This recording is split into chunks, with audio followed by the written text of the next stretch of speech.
There it is.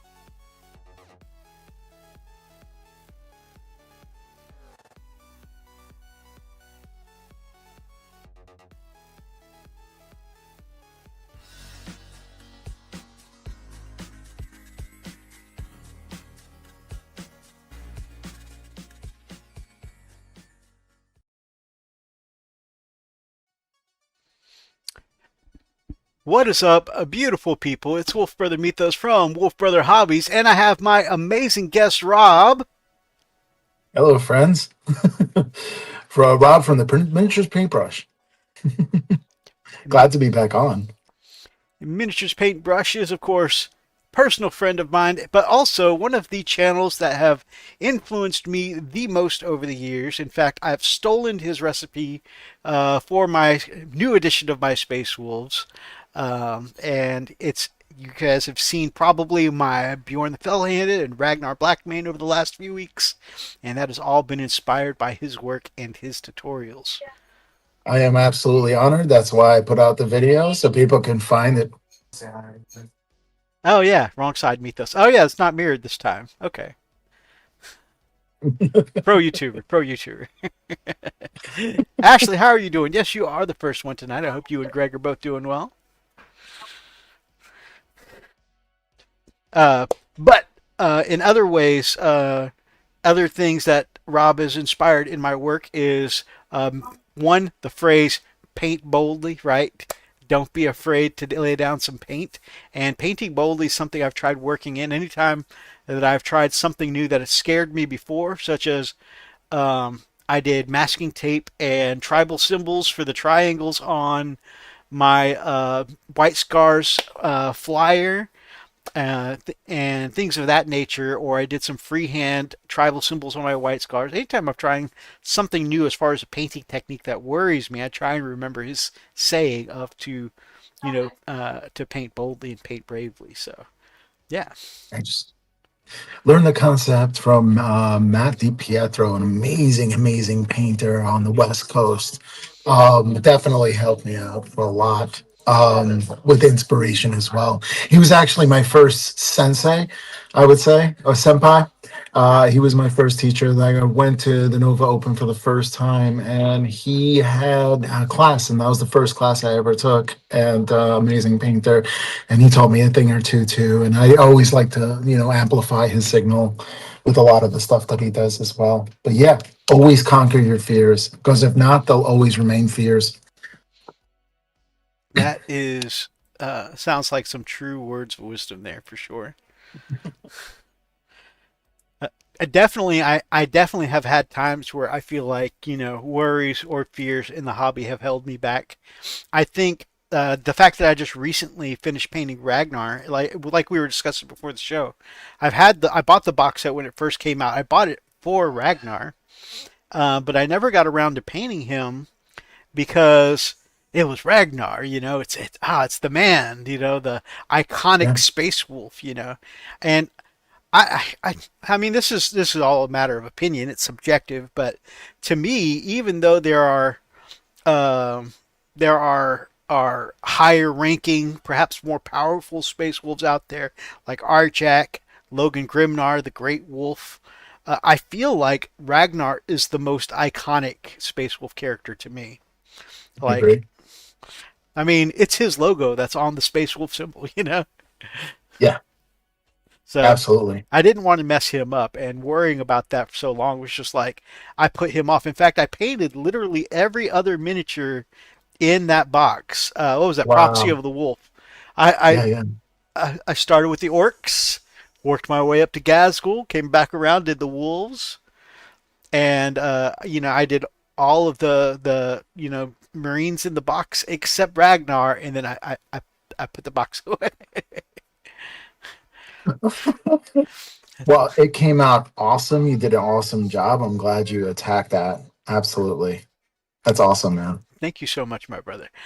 Garrett, my brother, howdy. Good evening, my brother. Good evening. I did some traveling this week and stopped at a Java house. They had a coffee shop right next to my hotel, Mhm. and I enjoyed their big thing there was cold brew. So I had the regular coffee, but then I had to try their cold brew just to taste it since it was their signature thing there. And then I enjoyed it so much I bought a 6 pack to bring back with me in Ooh, my travels. nice. So Sponsor. Tell them to sponsor you. a coffee sponsor, I would so be down for that. Yeah. Heck yeah, man. Thank you so much, Ashley. I really appreciate that.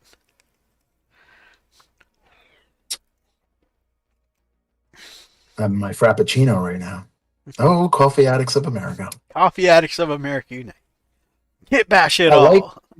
I like that you put it in a bottle because sometimes I'm hobbying and I have my coffee cup and then I have my water cup, which is either the paint pot or this right here. Hmm. And I've almost drank this paint water once. It was almost. I've never drank the paint water, but I have dipped my paintbrush into the coffee before by accident. And then, of Yeah. course, I was like, it's just a little paint. And I drank it Yeah. I've anyways done the because same. I was like, I probably eat more paint cleaning my brush than this little bit that went in just now. Right? We Oh said, my goodness. I have us the title tonight. We're building new wolves. The third part of our collaboration. Hellworks by Hellchild is here tonight. He says, "Get bash it all." Right. He is a kid bashing king. He is at that. Hmm. Uh, Gamers with Coffee. Ashley says, "I have also put my paintbrush in my coffee." Hey, Yes. Yes. we're all uniting now. It's like a rite of passage at this point.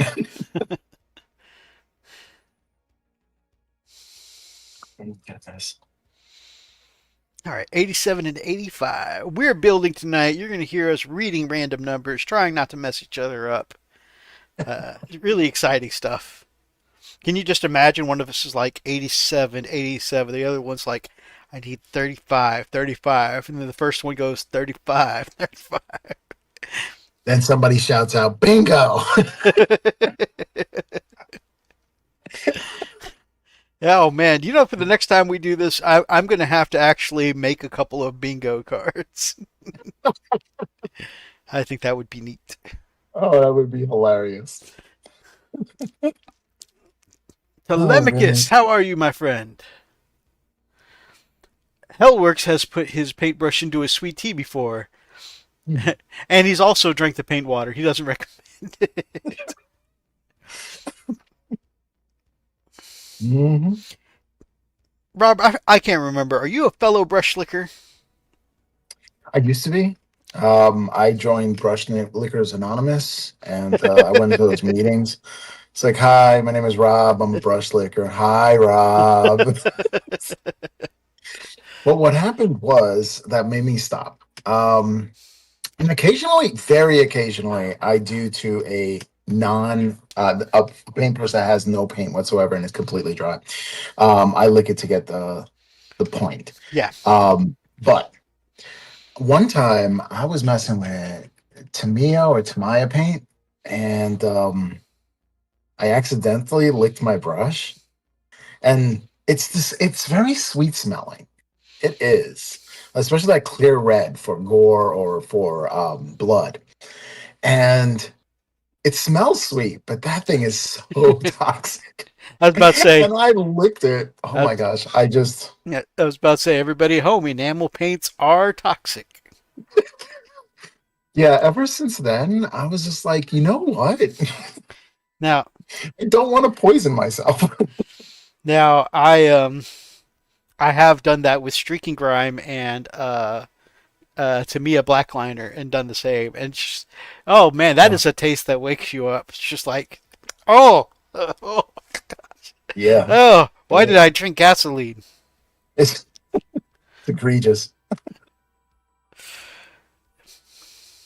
Uh, All so right, have you, I'm sorry. bingo number 85. We're looking for 85. So have you painted anything recently? Nope, Ragnar was the last thing I finished. I did before the stream today. I have like these side projects that I chip away at while I'm on meeting calls and stuff like that. And so I put the black wash down on my custodes. Then I Oh, unexpectedly actually got busy during my meeting. And so the mhm. black wash was down for about where it's normally down for about I leave it on for about 15 minutes and then I come back and clean it and it's just the route of griminess, the right amount of griminess I want. I had this Yeah. down for much longer because I wasn't expecting to take part in the meeting. I was just expecting to listen. And by the time I was done with my part, I was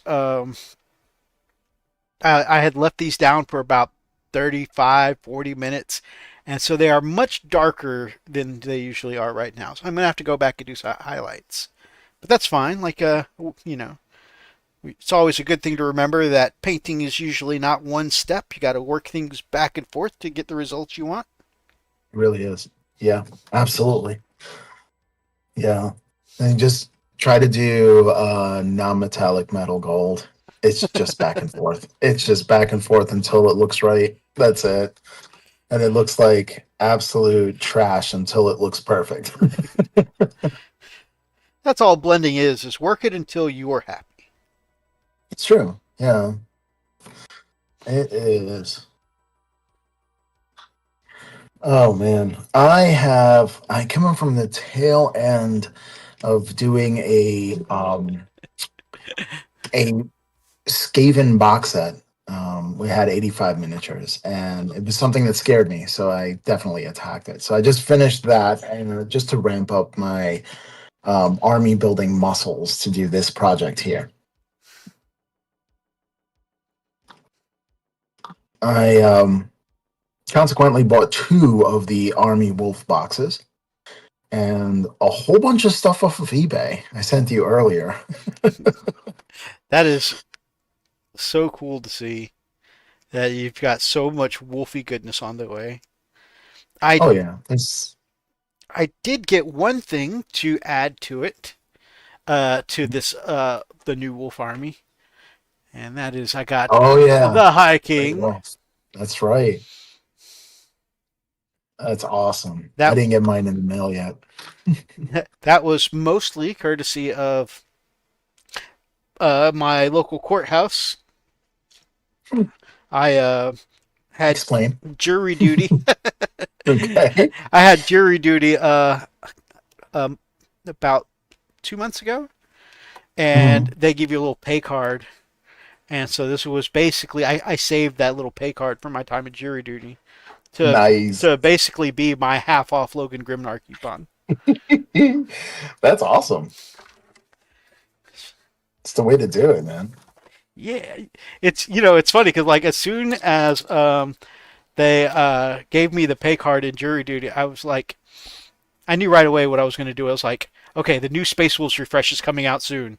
This is going to be probably Big. one character model, and this was before they had shown Logan Grimnar. So I was like, this is going to be one character model. I don't know which one yet, but they always release at least one character, which in this case they released many characters. Mhm. They did. Wanted to see a Bjorn, a new Bjorn come out. I'm little disappointed in that, but that's okay. I mean, I'm really happy with the state of things at this point. I I have was been waiting. Hmm? I was really surprised because they did like a on their community page and on their YouTube channel they had put up a meme of Bjorn standing in like a dark hallway door. Doorway. Yeah, he says you Yes. wake up in the middle of the night and this guy's standing there. What do you do? And I was just like, okay, cool. We're gonna get some Bjorn the Fell-Handed. I was positive we were getting a Yeah. new mini for him. Yeah. Same. Same. That hyped me up. But here's the thing: in the codex, you got to see the monster keyword. Like this has will affect this ability to affect if you have the monster keyword, and none of the units have the monster keyword. So what's up with that? Is that Rust? Because That Primarchs have monster keywords. yeah, it's what everybody thinks, and I'm also huffing that copium. I definitely want to believe that monster keyword there is for Russ.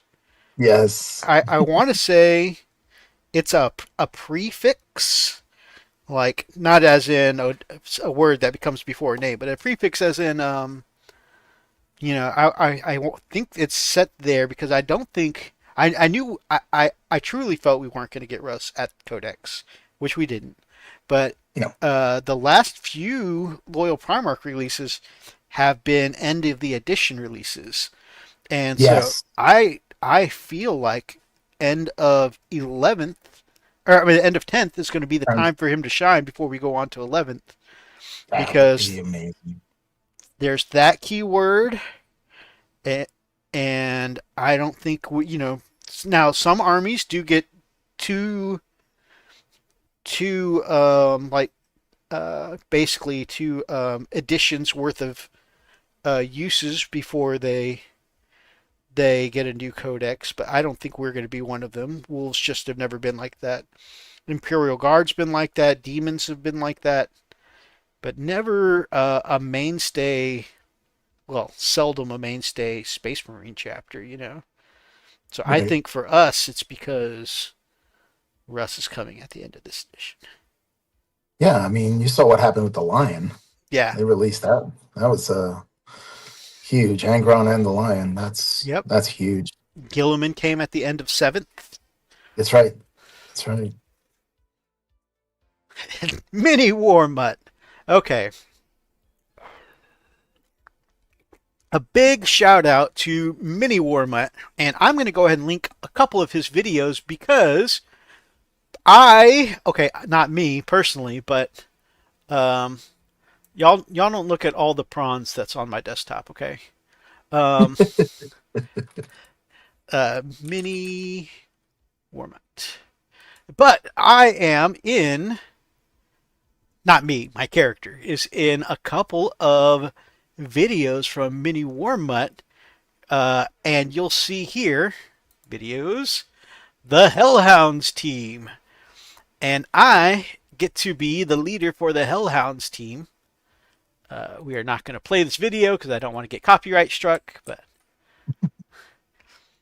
but yeah, I am getting to be in on uh, that, and this is where he's rolling up our characters, giving us our equipment and stats. So if you want to check that out later on, there is his vidya. And it's a solo RPG game, so we may end up playing together. But if we can't line up schedules, then we're going to make some of the decisions between games. He'll run through and play them. But I'm the team captain, and then we've also got Greg, who's playing Doc. Trix played by Ashley, and then we've also got Charles, who's playing Charlemagne. So that is our team of four, and because we're the Hellhounds, uh, our ship is going to be named my personal favorite Hellhound from mythology. Our ship will be the Cerberus. Cerberus. Nice. Paint Minis Live. Good to see you in the chat, my friend. I hope you're doing well. You guys will probably see Nightbot show it off. Yeah, there he is a little above.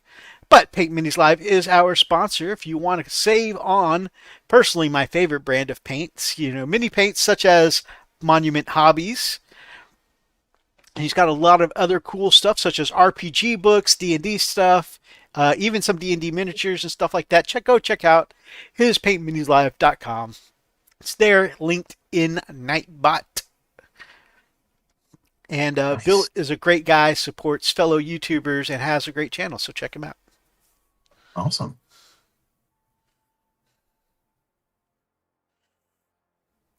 Paint Minis Live says, "Howdy, Rob. Nice to meet you." Hey, how's it going, Paint Minis Live? Bill, my friend Rob here, is a great source of inspiration. He does a lot of painting tutorials. I'm currently currently stealing uh, his paint scheme for the Space Wolves, the newest army I've been working on.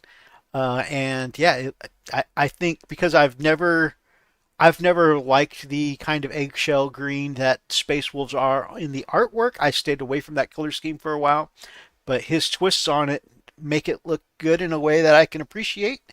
And I was like, you know what? I've been doing non-traditional wolves for so long, but with his recipe, I think it's finally time for me to paint up some traditional wolves.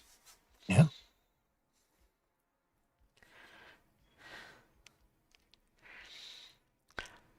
Speaking of which, with both of us, Rob also has a very, very beautiful, absolutely beautiful um, firstborn Space Wolf army. So with everything going to Legends, much like myself, Rob has to start basically his Space Wolf army over anew.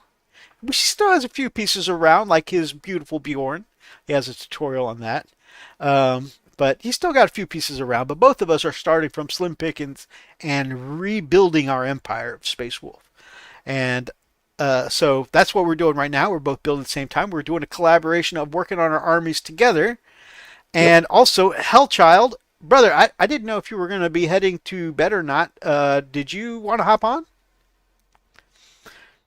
Sick. Now I got to check out Rob's stuff. I highly recommend it. He has great stuff.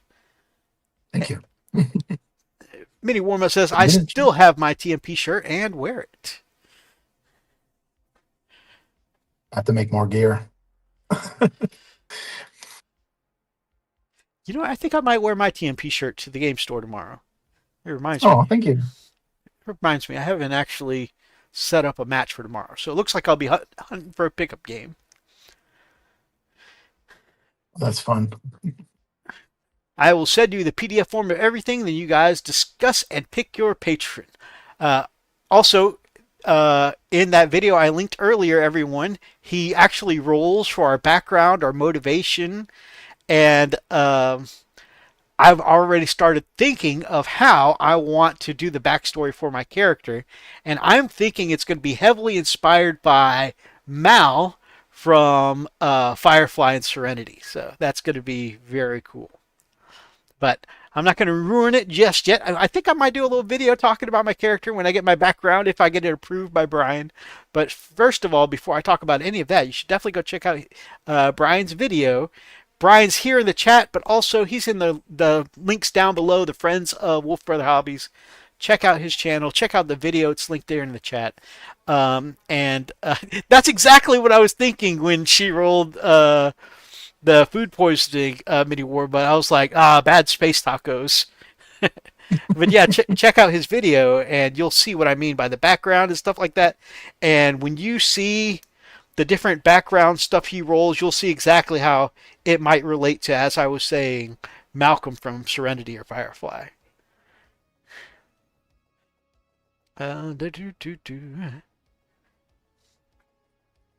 86 and 88. I'm looking for a pistola on 88. Oh, there it is. Yeah, building these is a lot different than building the older Space Marine kits where it was just the legs and the torso. You could do a lot more converting, I think, with those kits than with these. If you want to convert with these, I think you have to like quite literally chop the legs off, like clip it out and then clip another piece out and then make it Frankenstein fit. Yeah, because of all the pieces. I I'm not sure if I didn't get the I thought it was because I didn't get the pose of the legs right, but I think after looking in the instruction manual a little further, they just have him in a more lean down forward roll. So I ended up green stuffing the front foot just to make his little tactical rock higher, so I could have him Oh, standing nice. more up straight and proud. But at first I was like, are these legs even going together correctly? Right. Yeah. You could easily make mistakes on this, which is part of the challenge. I do like a good challenge. Oh, for sure. Lupus Canis, good evening. And who took my dice? Steve, visiting with family, but wanted to say hi. Hey, Well, guys. hello, brother. Hellwork says, I look like crap, maybe on a future show. Okay, I just wanted to offer. We are in a three-way collaboration at the moment, all working on our new Space Wolf boxes, getting them built up and painted together over, How? I think we said over the next 3 months is what our goal Mhm. is. So this is night one of our collaboration. So much fun. There's so much potential here. Ah, sweet. Brother Hellchild says he has videos showing him kit bashing the new kits. That is definitely the kind of thing I was hoping to see on your channel. With as good as Sweet. you are at kit bashing, is some great kit bashing content. It's awesome. Yeah, I think I've seen his Wolfen. Oh yeah, one of the things that am enjoying, looking forward to. I think you said you only have one of these converted so far, so I would love to see if you did one for your tutorials. He's got a great looking 8 bound wolf and kit bash together that makes Mhm. them look a little more berserk marine and less, less less mutated, I guess. Even though mutated is a bad word in the Imperium, but you know what I mean. Hey, they accepted Sanguinius's wings, so there it is. Oh yeah, but Yeah. you're only allowed to refer to his wings as a blessing. You're not allowed to use the M word. Oh, right. No, no, no. And Ogren are fine. Ogren. Oh, okay. No, miniature having trouble finding his channel totally is something I have a problem with from time to time because a lot of times you'll get miniature paintbrush and then people either Use the reviewing or apostrophe using S. you, that that It that means, helps. Also, I take something he's painted. So if you do miniatures paintbrush Bjorn is something he's painted, or miniatures paintbrush Tau. Both of those are things. Uh, oh, yeah, I got a lot of content there. yeah, those are things that I think he's also in my link tree of the Friends of Wolfbrother Hobbies below. Also, if that's up, I usually have the link tree. Let me. Yes, Friends of Wolfbrother. Now we're all gonna go here. Okay, looking at the friends of Wolf Brother Mythos, we got Who Took My Dice, Oversoul Gaming, G the Hypersapien, Funkin' Hungry, Paint Mini Sly, Friendly Neighbor Inquisitor, Mini War Zone, Elsa Nation, Gamers with Coffee, Mini War Mutt, Grumpy Guy Gaming, Nate's Miniatures, Hobby Corner, Bunka, War Gaming Bear, which is Spud for those who don't know. The Miniatures Paintbrush, you can just click on him. He's right in the center of the page. Edict Beer 40K, Necrons and more, Big Mac Dan Skull. I haven't seen content from him in a while. Hmm. Waylanders Wandering, Raven's Rook, Pickle Vision, Pickle Jar, Wargamers Anonymous, Gamecraft Dragon. That's another person I haven't seen content from in a hot minute. Yeah, I know. Taco Tuesday went away. The Misadventures of Mr. Fish and Kaiju Shorts.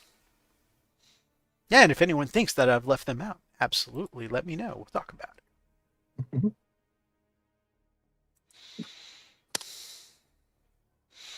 Got it. I'm all subbed up. Thanks, Mythos. Hey, my Hey, pleasure to thank help. you. I plan on kit bashing Wolfen, Bloodclaws, Terminators, Head Takers, and some new character revamps. Ah, he was mentioning earlier, all of his characters tend to be counts as, which I've definitely seen some sweet conversions of. His last Space Wolf army So I don't know if you ever do this. In my army, I have a Wolf Lord mythos, or had before they lost Wolf Lords on Thunderwolf. Uh, Yeah. Hellworks had what he called the Black Wolf. That was his character in the Space Wolves army, and that was done using a 30K Horus model.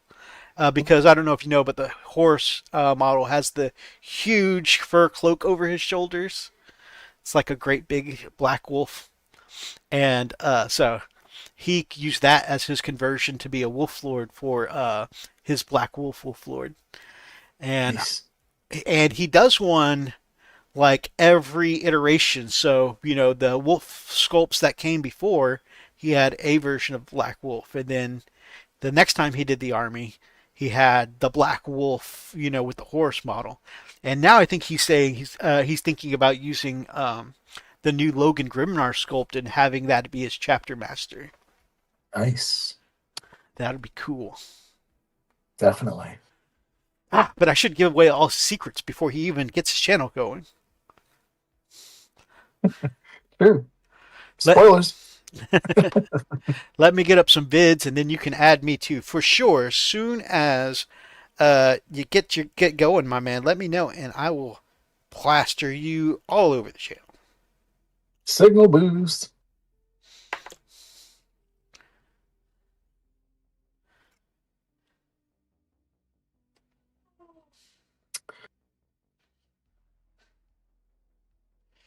So everything is Horus Heresy now. Are you into Horus Heresy?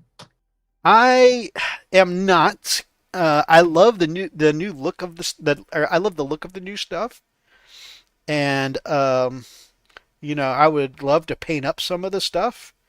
And because I play Legends a lot, I would love to do some stuff like paint up a Kratos and have it in my Legends army.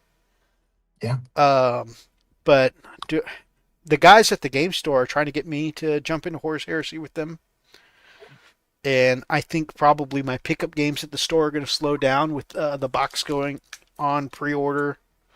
Yeah. Let me rephrase that. The games at 40K are probably going to slow down because they're probably going to do Horus Heresy for a little while. But I'm just not interested in the 7th edition style rules, and the fact that Horus Heresy models are, you either gotta trim all the Aquila and stuff like that off your minis, or you got to use the Horus Heresy specific models, and the formations are all different in 30K and stuff like that. Hmm. I don't know. I I kind of did. would just rather stick with my 30K stuff or my 40K stuff. Yeah. Yeah, I never got into the Horus Heresy, although that Saturnine, the Terminators and that big dreadnought looks They amazing. do. Like absolutely amazing. I I Um Oh, wow, Rob, you seriously cool paint jobs. Your Belial is killer. oh hey, thank you. Who said that? Paint Minis Live. Oh hey, thank you. I'm honored. It was something I was trying to learn more brush control, so I didn't use an airbrush at all. So I challenged myself to just purely just use the brush and see what I can do. I'm always trying to challenge myself to become a better painter. Yes. His philosophy in every video is to try and paint every mini, learning one new skill. That's right. Trying every miniature to increase one skill. So I always like purposely paint something. I'll say I'm going to do non-metallic metal, and that's going to be the theme to all the things. Like for my Skaven, it was all about learning where light is coming from and making sure that I have a layered gradient from a mid-tone to the highlight where the light is coming from. Be consistent with that throughout the entire mini. So if it's coming from the left, everything on the left needs to be highlighted, and learning how to do that. I think once I master that, I can pretty much get into bust painting and bust it out. Couldn't help it. I'm a dad. I do dad jokes. This is what happens. I love dad jokes, so it's okay with me. In fact, that's usually one of the best compliments I can get in my friend group is making my wife or one of my friends go boo, or my kiddos now do it too. Hey, I'm here for it. um, Although my oldest daughter also enjoys dad jokes, so she'll boo me, but then she'll tell me she respects it. So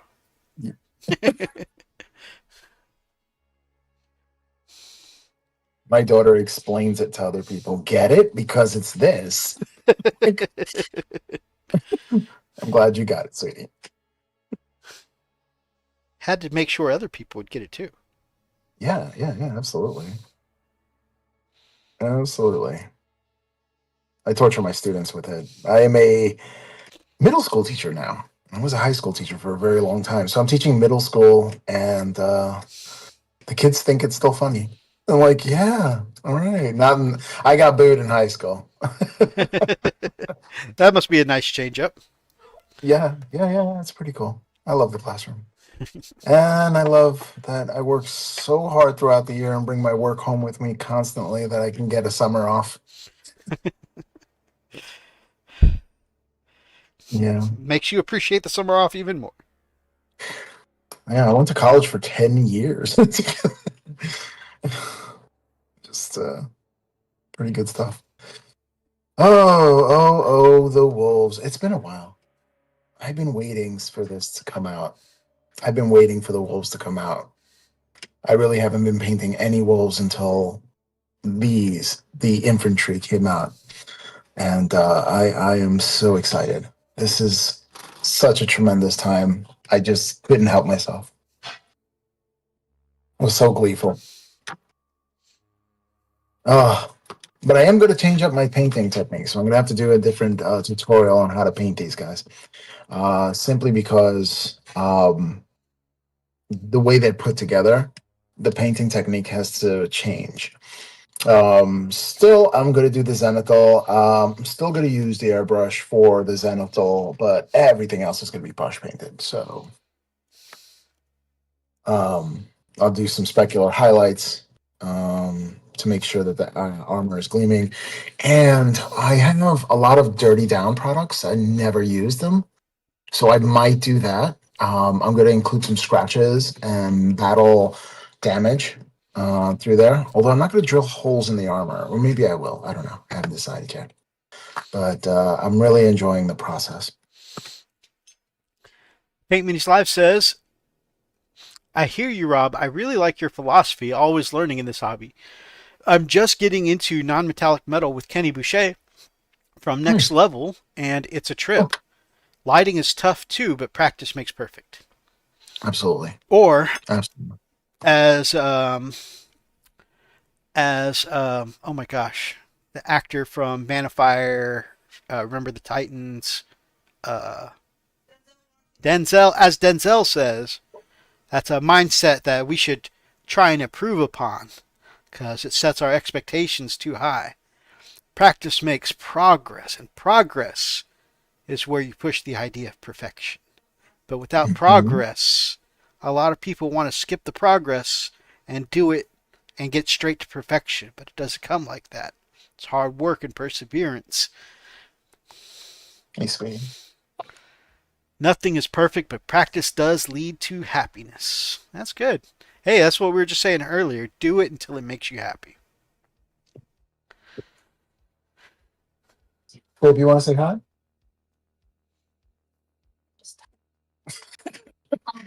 So that was my daughter Katie, and here's my wife Sarah, who also war games. Hello, Miss TMP. And baby TMP. Yes, Hello, they're baby here for my TMP. hobby. They love that I do this. Hope you all are doing well. We are. We're getting ready for Katie's birthday party tomorrow morning. That's Happy right. She's birthday. 27. Thank you. That's And his awesome. wolf brother Nikos. We got to visit him one day. Is it far away? Texas. Texas. It's a little far. Just a little. It's a little road trip. Yeah. All right. I think we're gonna go to bed. Okay, sweet. So I'm gonna. Good night, y'all. Good night. Good night, ladies. Um, that's my first love. It's a very sweet family you have there. Thank you. Yeah, I am blessed. I am blessed when I say, "Hey, babe, you want to try to play 40K?" And she said, "Sure." I think I lost it. At that moment, I was like, "Yeah, definitely. and The then marriage is real." and then at that very moment, the ring materialized in his pocket. Yes, it is the one ring to rule. I do, I do wear that.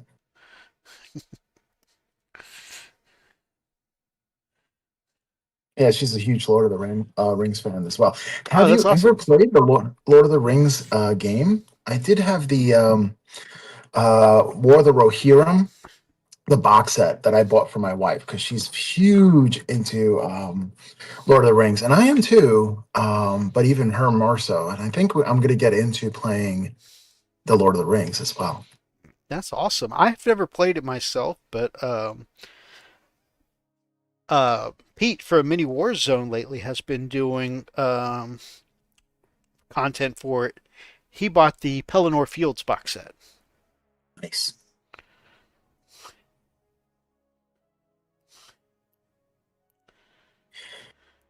Three 53. Okay.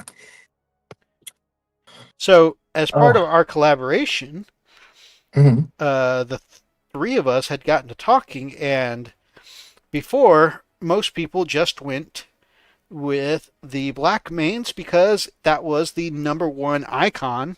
I mean, Yeah.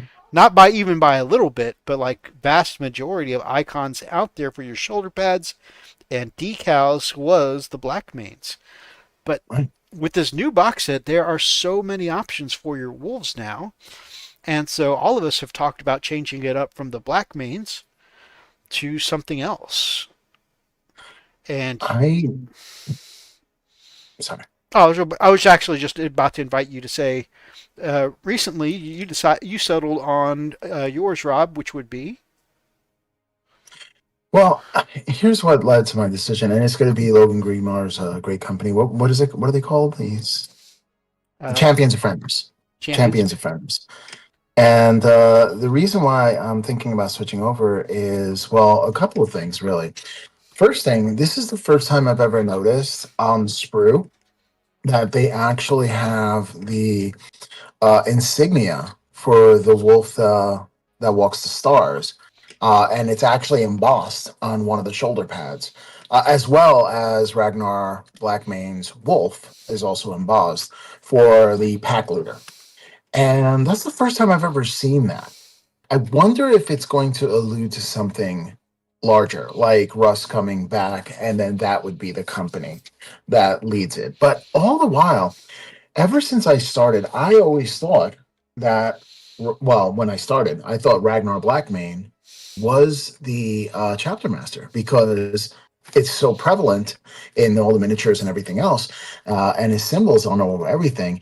But the chapter master, Logan Grimnar, as we know, had a completely different symbol. And when I learned that, I'm like, I wonder why they venerate the young black wolf so much and not give as much attention in the box art and everything else to the great wolf.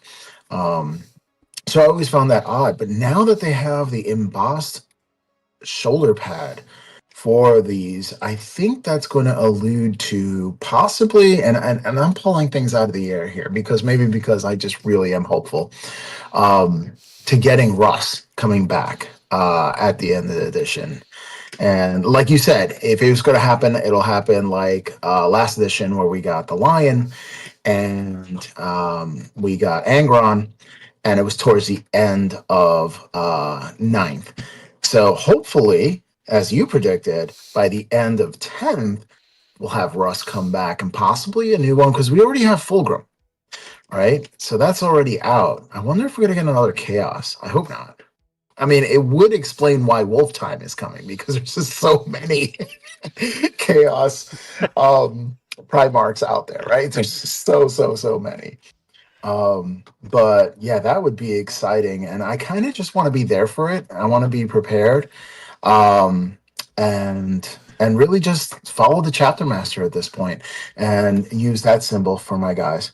And all the legend stuff will always be Ragnar Blackmane. I think that's where I'm going with this.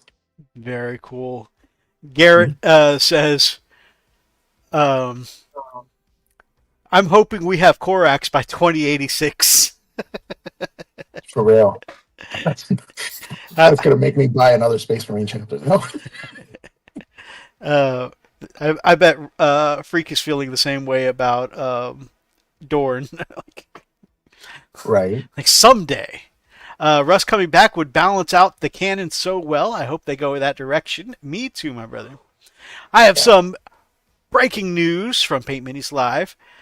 Hmm. Heading back to firefighting school, thinking I'll be doing some paint streams from the fire station on campus. Nice. The PML site will still run as normal. That is awesome. And congrats on going back to firefighting school. Yeah. Congratulations. That is definitely a worthy goal. I say all the time that the older I get, the more. Don't get me wrong. I for the most part, when things are going well, I think as many of us say, because there are problems in every job, but when things are going well, I enjoy what I do now. But I often wish as I get older that I had done something of service, such as, police work, firefighting, military, you know, any of it. And so at one point, I was uh, going to try and I had a friend who was going to try and help get me on at the sheriff's department if I got completed my credits, but then I just never made time to go back to college, and part of me was intimidated about trying to do college, later in life, which mad respect to those doing it now, like my wife right now going back for her teaching degree, so she's gonna head into your line of work, my brother. Go Lily. One of us. One of us. So, yeah, the fact that I was afraid to do college late in life, and others are doing it is such a huge point of respect for me. But yeah, so I'm definitely super super cool that you're doing that, and I wish I had done the same, my friend. Brother Roxa says, "Yo, hey, good evening, my brother." Sup, Roxas?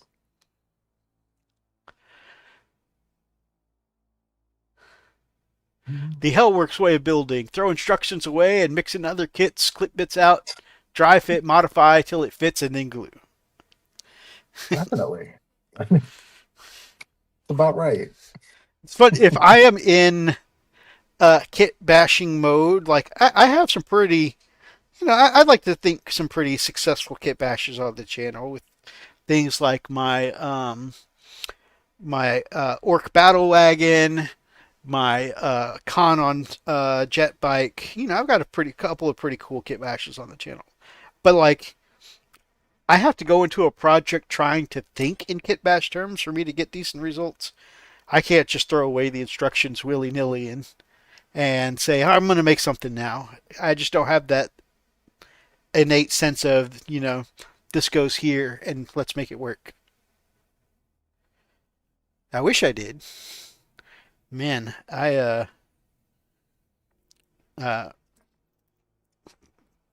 Freak had gotten a an Imperial Knight that was just bits, and he didn't have the instructions, and he just, he had the brain power to just say, okay, well, I'll just figure out where everything goes. And Heck yeah, man. I was like, man, I need instructions. There's no way I'm figuring out a kit this complicated with no instructions. Yeah. Oh no. I literally saw this bit I just clipped and then put glue on. I literally saw it fall onto my keyboard tray, and now it has gone into the void. Oh no. I hate This, when that happens. I need the shin pad. Come back, I love you. Baby, come back. You can You can blame it blame it all all on on me. me. Wonder why they did the shin pads separately. Like that doesn't seem necessary to me. Yeah, that as always I felt been an odd design choice. Yeah. Well, they said AI designed it to be most efficient. I think they just didn't want you to kit bash or 3D print parts and then swap them out. I think that's a strategy. So anyway, I have these guys over here, and I still have these guys to Nice. do over here. And there's more. So many. So many. So many. Hopefully, I get to memorize these sheets so this way I know exactly where it is instead of just hunting and a pecking. Oh yeah. By the Um, end of this, you'll be able to do it blindfolded, like those guys who can break apart their rifle and put it back together blindfolded. oh yeah, definitely. Oh my goodness. So one of the things that I noticed that might be a challenge is there's a lot, and it feels like there's more details to these miniatures. So when painting, there's a lot more greebles. It reminds me of painting more of a chaos space marine that has like a billion greebles and stuff like that. But I mean, to me, that's part of the fun. But it's gonna take longer to paint. Like I don't know. I'm thinking about that 3 month thing, and I could think I can get one of the wolf boxes done for 3 months, but it'll probably take me another 3 months to get the other wolf box done. So this will Fair, fair. probably 6 months, I think, to really get everything that I want done. I guess I don't know. There's a that new is it Vanguard box set, Start Collecting box set. What do they call it now? Um, Battle Force, right? No, it's the same name as the smaller game type, Combat Patrol. Combat Patrol. Okay. Yeah. So looking at the Combat Patrol Space Wolves, they have the Wolfen in there, right? And then they have the Terminators. Oh yeah, I'm for that. Um, and then they have some more Blood Claws in there, and it's not a pack leader; it's a Battle Leader. battle leader, right? So they have the battle leader in there. So I have two, so I'll have three. I wonder if that's okay. Would that be okay? Can Oh I yeah. just treat them? Rule of three. Three's the max, right? Yep. That means I'm gonna have an extra one. You can always convert it to be a different character. That's true. That's true. Yeah. Uh, do you think they're going to redo the Thunderwolf Cavalry at any point? I want to say yes because uh like what gives me hope for that is the way that they upscaled the Sanguinary Guard. Hmm. Now, a lot of people think that the Thunderwolves are too big to do a Primaris bigger version of, but I kit bashed my own from one of Russ's wolves, and I think it works. But I think the secret is to move to an oval base instead of a circular base, and that lets you fit more on the table without to change its size without making it wider. Let me grab one. And I'll show you. Right. Yeah, because I can imagine that the Space Wolves, the Primaris size would be larger, but I think the wolf size would stay the same. So it would be the same base. So I was thinking that maybe the Primaris would be bigger, but the wolves don't get larger, do they? Like the wolves would stay the same. Theoretically, although a bigger rider might look out of proportion without a bigger wolf. So this is one of Russ's wolves from the 30K Lehman Russ, Okay. and he's on an oval base. Nice. And uh, this is my chaplain on bike conversion. Um, so it's kind of a rune priest, not a rune priest, wolf priest on bike. But I had Yeah. this back when ninth edition, Oh I wow. think, when you could put a chaplain on bike with Thunderwolves because they weren't in the squad necessarily, but Right. he just would give aura buffs, and because he was on a bike, he would be able to keep up with them and keep giving his aura buff to them. Yeah. And so I was like, I'm going to do it Space Wolf style, and the bike is going to be a big wolf. And so I still have that one. And so I think this is a way that you could do it because with the oval base here, it's a bigger wolf for sure. And you can see they wouldn't even need to go this big because the wolf is only taking up about 3/4 of the space. But it definitely like lets the wolf be bigger without having to go wider than the circular base the Thunderwolves are on now. Definitely. So Definitely looks cool. thank you. That looks cool. So is that is it Freaky or the other one for this space? What was it? 30K Logan Grimnar Wolves, right? Yep, Not Logan Grimnar, Frecky Rust and Wolves. Gary. Yeah. Freaky. I remember painting that. I think I painted for James Meeks actually. Oh, nice. He contracted me to do Rust, and he gave me the wolves and everything else. It was pretty cool. That's It was awesome. definitely an experience. Yeah.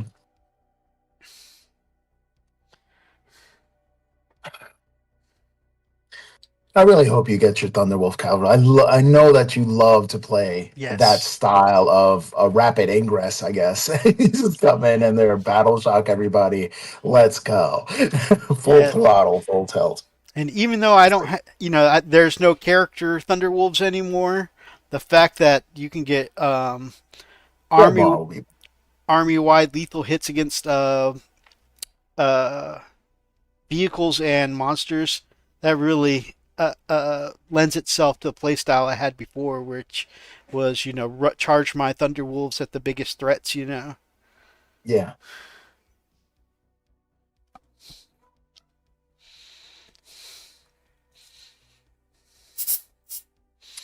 If anybody's looking Uh for a recommendation for super glue activator, my favorite brand is Kraken.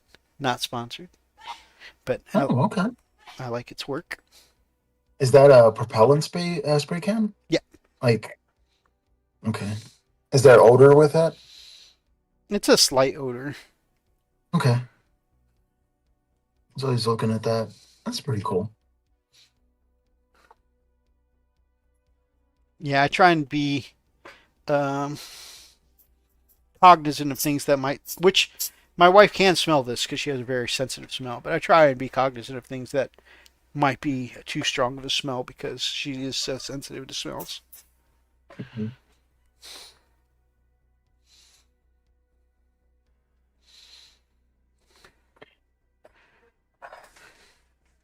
Friendly neighborhood inquisitor, hey there. Good evening, my friend. Hey. We've got 10 viewers hanging out tonight. Hope you all are doing Oh, well. sweet. Hello, everyone. Hopefully, you're building something and building along with us. Heck yeah. Brother Roxa says, if we're talking about Primarchs, I would love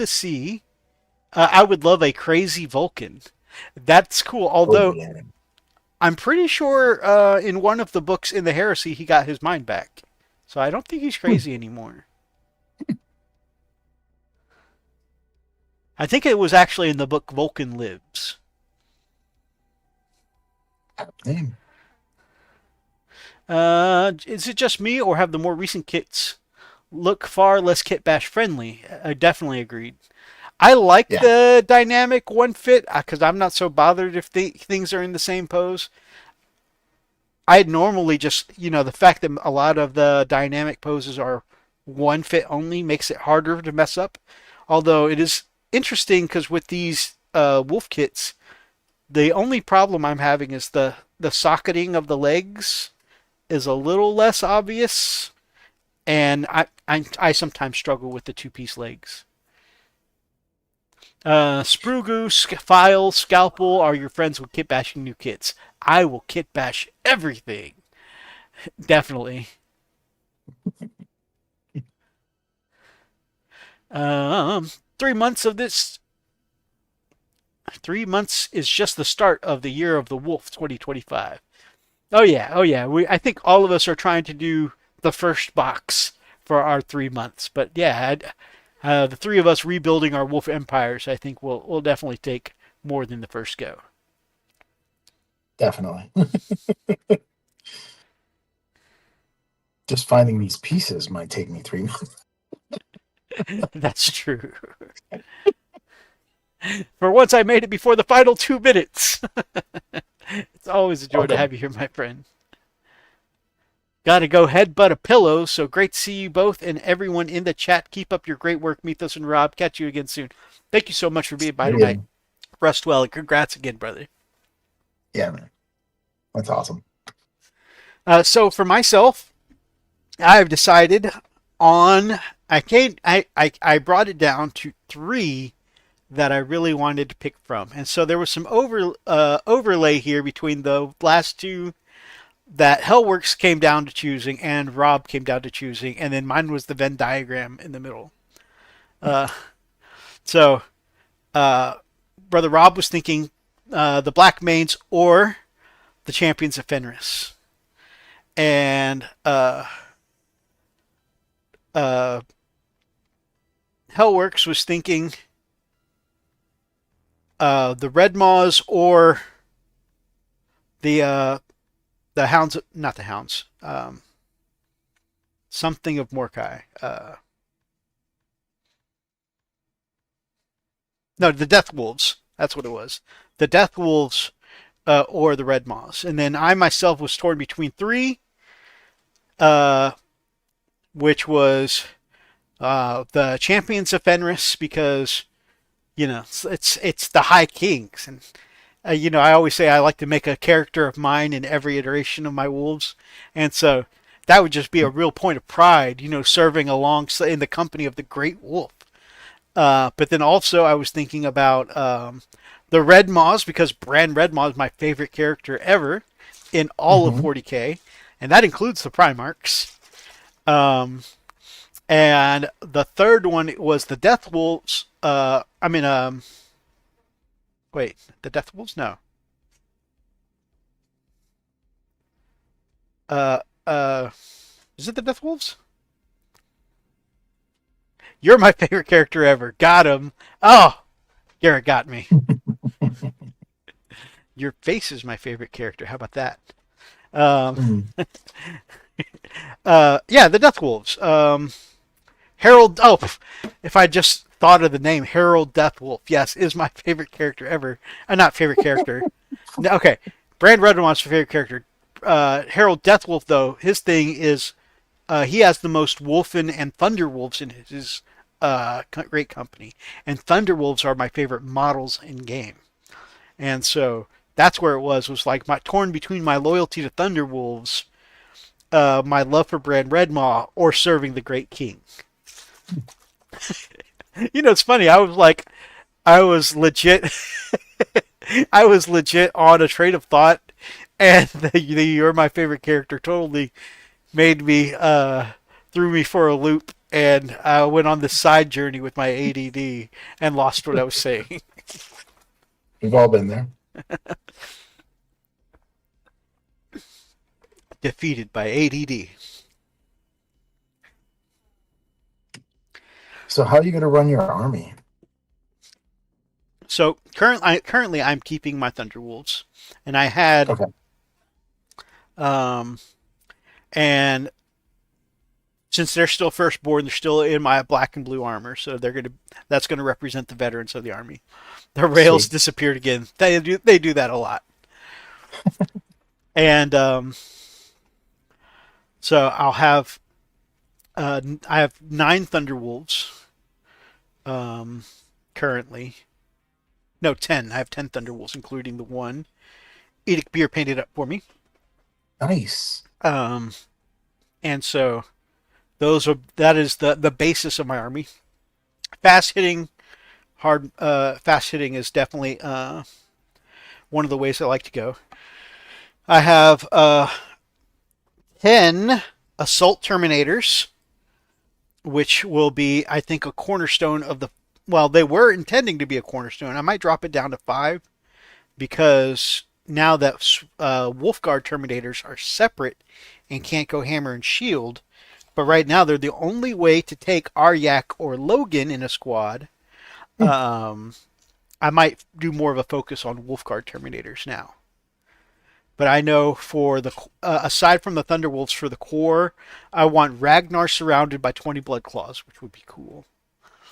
I want a Wolf Priest with the Head Takers to give them the +1 to wound. And I want a big squad of 6 head takers and a wolf priest to put in a drop pod so they can Nice. try and just make it up the board first turn in charge range, that kind of thing. Um, and I want my battle leader to have the wolf touch trait, so I can put them with the wolfen and get exploding sixes on my wolfen with Thunderhammer Storm Shield. Nice. So, Notice that they have two profiles for the Wolfen. yep. The Wolfen with the Thunder.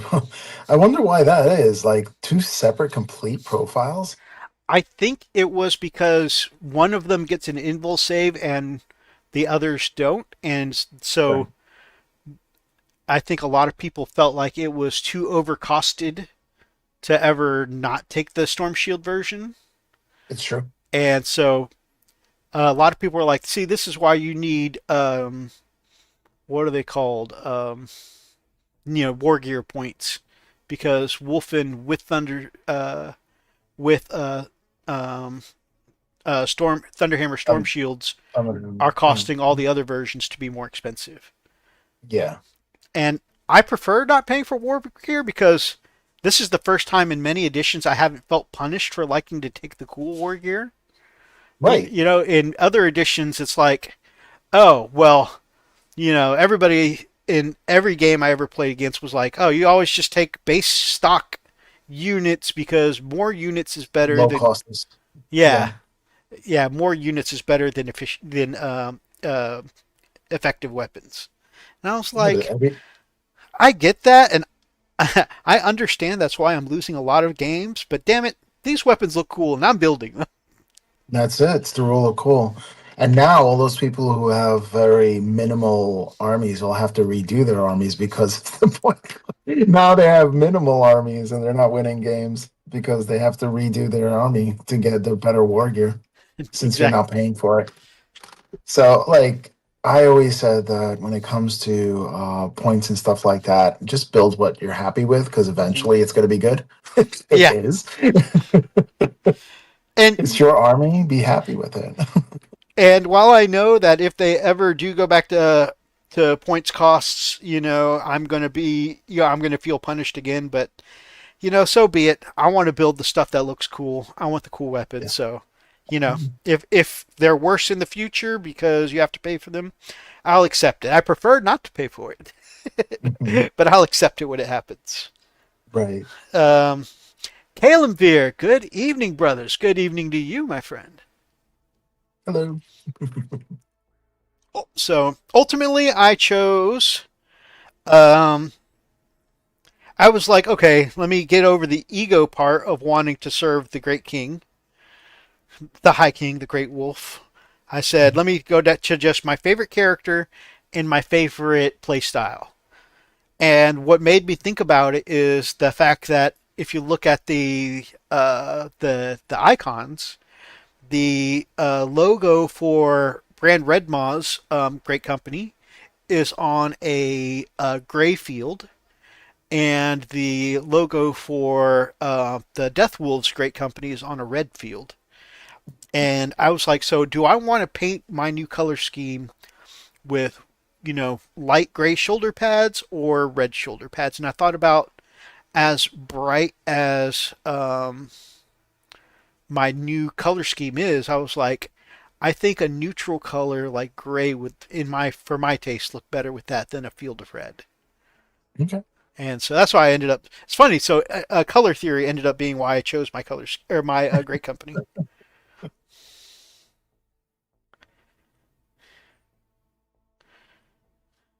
I mean, ultimately, all the great companies do the same thing according to the rules. Yeah, yeah, So just paint what you like. exactly, exactly. Yeah. 49, 49. I paid you for 50 cars, not 49 and a half cars. Decided, Quick. wait a second. Isn't that gone in 60 seconds? Yes. Yes. I That's was right. I was literally just about to say, quick, somebody name that movie. But you were already on Yeah, top of man. it. There's 49.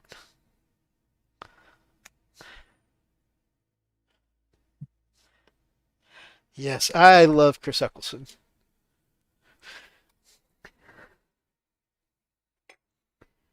Even though, he didn't speak well of his time as on Doctor Who because he was afraid he was going to get typecast. Hmm. Yeah, it's a very real thing, being typecast. Oh, for sure.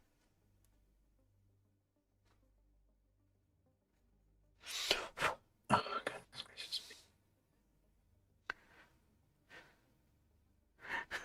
Hellwork says, no rules, don't care.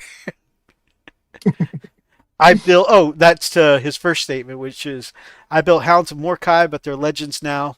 Plus Wolf Priest and Reaver armor, and Terminator armor. Rune Priest in all three armors, and an Iron Priest in Gravis armor. No rules, don't care. That's true. That's a man who truly builds what he likes. He's like, this doesn't Yeah. even have to be a real thing. I'm going to build it. So sad about the Hounds of Mordecai because that's relatively new. Yeah, I mean, they at least still have rules by being Reavers. They just lost the specialness, but it does it is quite unfortunate. Like you said, so new. Yeah. Well, I'm sure they just did it to sell the Reavers because Reavers are not in a good place in any army. I think they're the weakest you can get. So they wanted to sell more boxes, and I don't think people were buying a whole bunch of Hounds of Mordecai, which is basically a Reaver box with an upgrade screw. Yeah, Um, so I guess they weren't selling as much, so they stopped that marketing thing. It's all about business. It's all big business. all business. Mhm. Business, numbers, business. Am I doing it correctly? That one's Lego Movie. Yeah. They came out with the ninth edition Space Wolves Codex. That is true. If I were ever to collect Space Wolves, I'd totally collect Sons of Mordecai. If or when, my brother. That's Hmm? right. Mhm. Join us. Join us. Come on, friendly neighborhood inquisitor. We're already so much alike, anyways. You should just take that leap.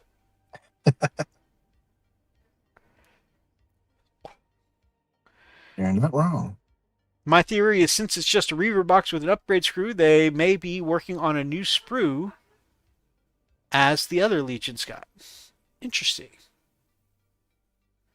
Oh yeah, that's another thing is uh yeah, so that he brings up a great point there.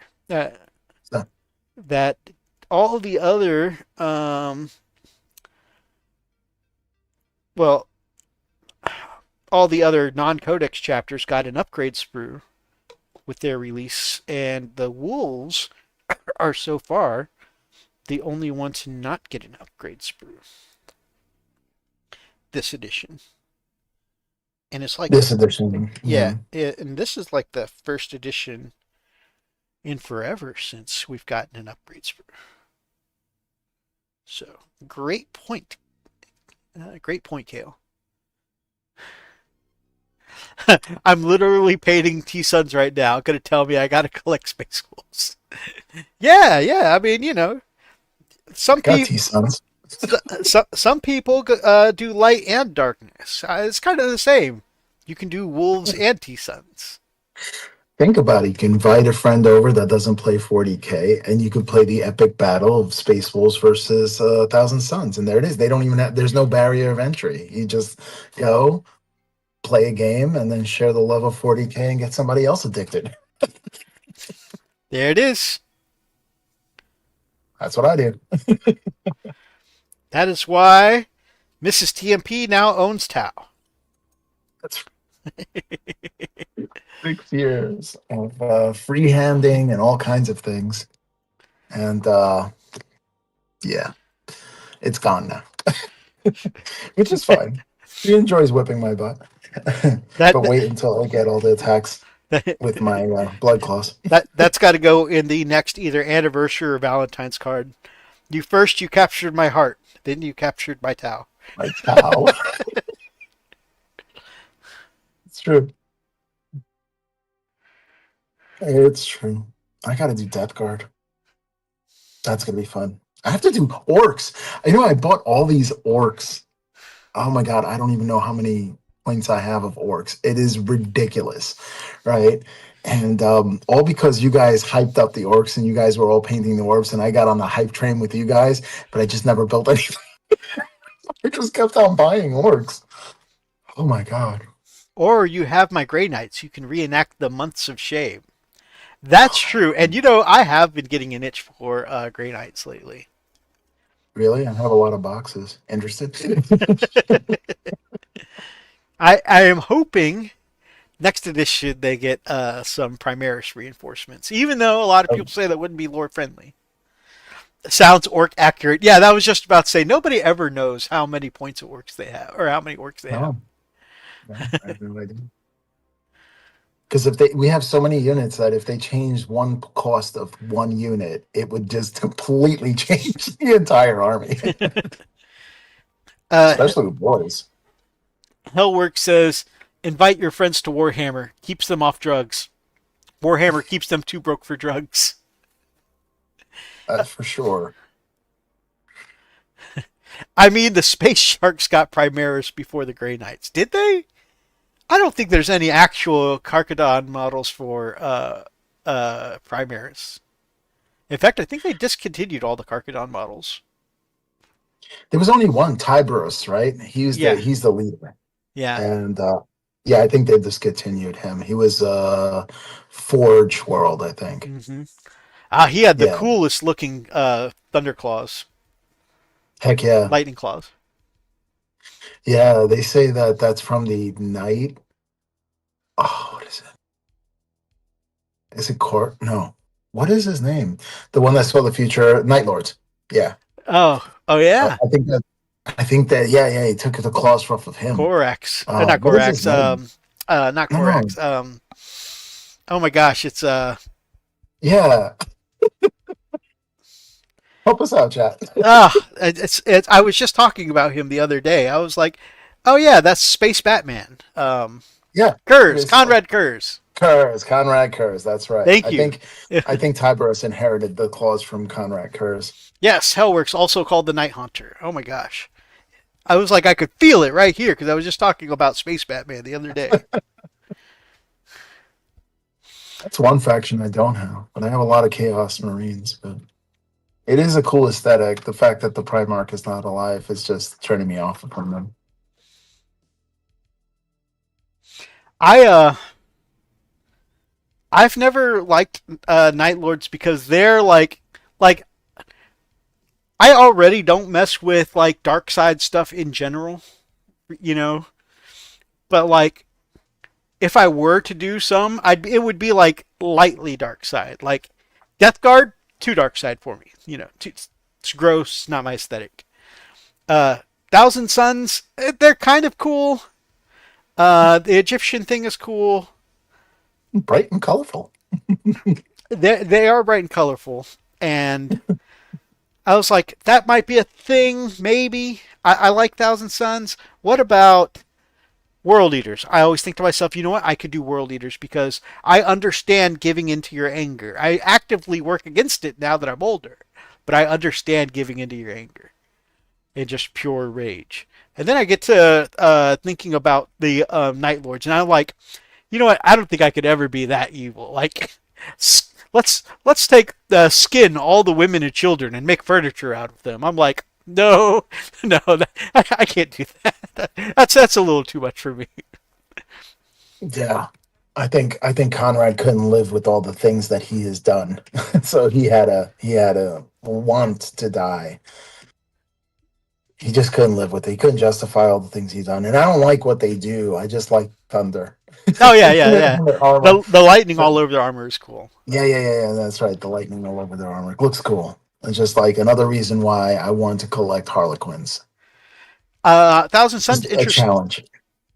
Thousand Suns interests me because magic. I don't care for the Egyptian aesthetic. I mean, the magic is really cool as well. But I've always enjoyed Egyptian aesthetics. We actually know where Tiberius got his claws. It's a relic of the Ashen Claws chapter. That's cool. Oh, okay. I learned something. I started with corn. I started with Light Lords, Corn Night Lords in Rogue Trader. Oh, that's cool. Yeah, I always think to myself, if I ever do Chaos, which is an upgrade because I've always thought to myself, I would never go Chaos. But if I ever do a Chaos, it would probably be, I think, World Eaters because A, I love close combat, and B, I understand the drowning in your own rage, especially younger me. Um, and so, like, I feel like I could relate to that. I, but then also, I like the, I like the imagery, and I like the colors, and I like the aesthetic and the idea of the super spies of the Alpha Legion, and I love their logo. I love a lot of things about them. However, their books bore the crap out of me. It's so Subterfuge. subtlety and politics and subterfuge. Where I actually like Night Lords is in other people's books, not in their own books. Like there's a book about the Emperor giving Korax the secret sauce on how to make better Space Marines. Okay, Hmm. he gives him the secret sauce and says, "Go forth, repopulate your legion." And the Alpha Legion in Korax's book is a million times more interesting than the Alpha Legion I've read about in their own books. It's like part of me is just like for the color scheme alone, their armor looks so beautiful, and like the Alpharius in the dragon armor is so cool. But the fact that it's hard for me to read their books without being bored. It puts me off the whole army. And I know that a normal person would just be able to separate lore and army if they wanted to. And for some reason, my brain is just like, ugh, but they're books though. Yeah. I was about to ask you, does lore really influence what you build and paint? So much, And so much. That's how I started too many armies, honestly. Like, I had started enjoying painting a little bit of guard for Brother Atlas. I Mhm. did a couple pieces of terrain for him, which included a wreck tank, and man, I was like, man, I really enjoyed painting that tank, even though it was just a wreck tank.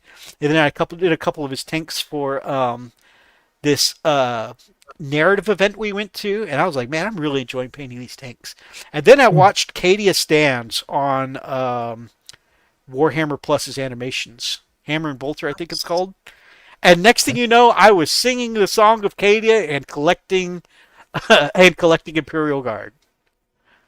Like Yeah, lore does it for me.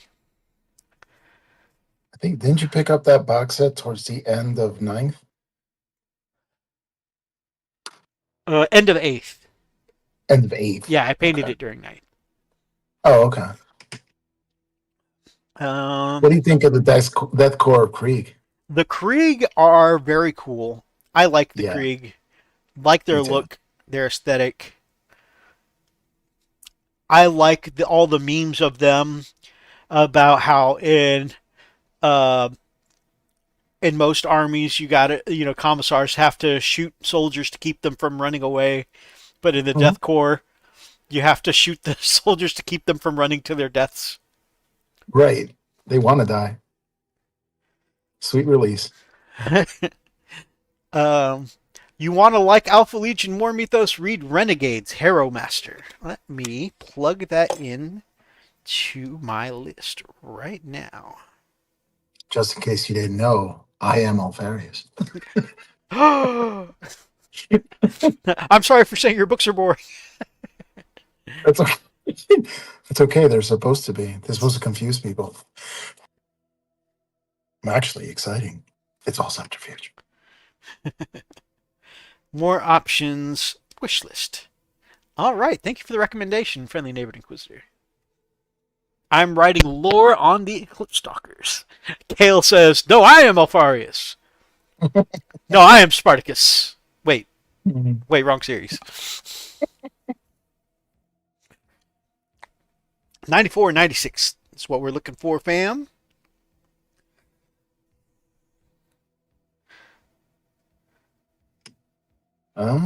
Is it just two sprues? Because am I missing something? I think all of I think I'm missing things. I I don't think know. like for each box, it's like one sprue for 5 of the blood claws, 5 sprues for the next, and same thing for the gray hunters. Wait, what? The One sprues, sprue? yeah, Yeah. I think each set of 2 is five soldiers. Okay. Okay. That makes sense. Sort of. But I can't find all these pieces. Wait, I found something. What's this? 18. Every time I read Gaunt's Ghosts, I get the same thing. Oh yeah, and thankfully I was already down the rabbit hole of Imperial Guard once I started reading Gaunt's Ghosts because oh man, Gaunt's Ghost has become my favorite book in all book series, books in all of 40k. Like, and I'm a Space Wolves man, and Gaunt's Ghost is my favorite. They are that good. So there's a reading recommendation for you if you ever want to read an Imperial Guard book, Brother Rob. The Gaunt's Ghost books are Got it. so good. I've heard of those. I Has will. all kinds of adventures. I, Gone. yes, I think I have the first one around here somewhere. I will mail it to you if you want. Oh, wow. Sounds awesome. I know you're reading Ragnar, so I won't ship it right away. But let me know when your reading Yeah. frees up. I bought so many books lately. Oh my gosh. So I really got into just buying, not even reading. I got into so many books. Mel Nimade. We have Michael Moorcock. He's amazing. Sanderson. Oh my God, Sanderson. Sanderson is very good. Oh my gosh, My yeah. my brother Darklight was just reading some of his series. Oh yeah. Well, I mean, Wind and Truth is where I'm still reading right now, and I've read all the other audiobooks anyway, while I painted and stuff like that, because they're longer books, and I feel like I'm getting more value for my Audible credit if I get a longer book. Especially because that's more hobby time that I have listening to a book.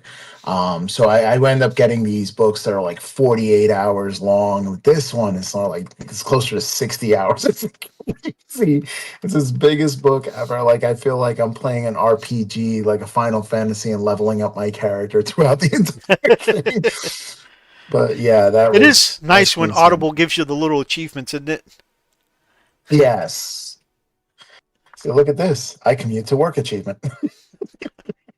I have a long commute to work achievement. That's what it feels like. Hmm. But yeah, it's pretty cool. Audible is definitely a life hack for keeping your mind engaged when you have long commutes, for sure.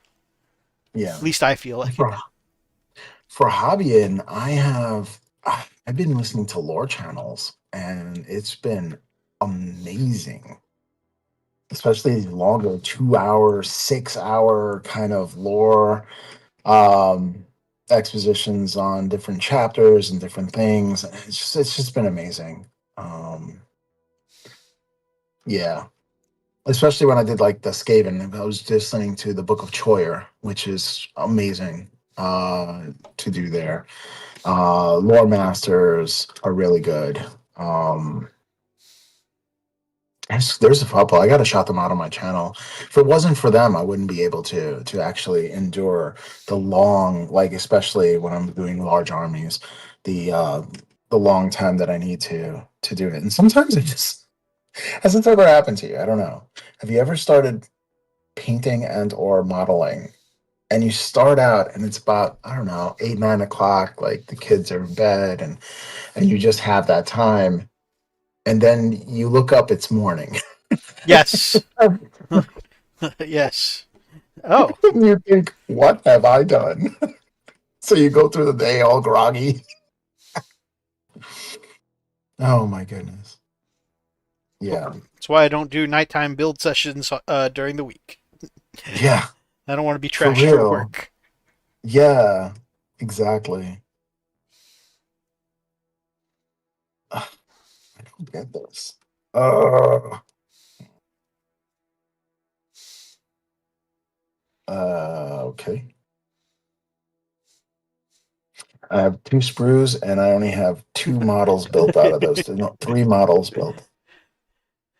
You talking about your Hmm. Skaven? Garrett goes, rats, rats, rats. Friendly. Sneaky, sneaky stab stab.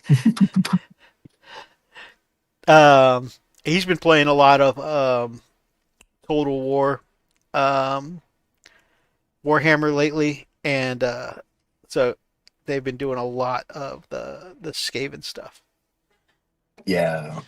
Um, Friendly neighbor Quizzer says, "Well, I guess I'll go to bed." Oh crap! Why are birds chirping? I know. What have I done? What hath ye wrought?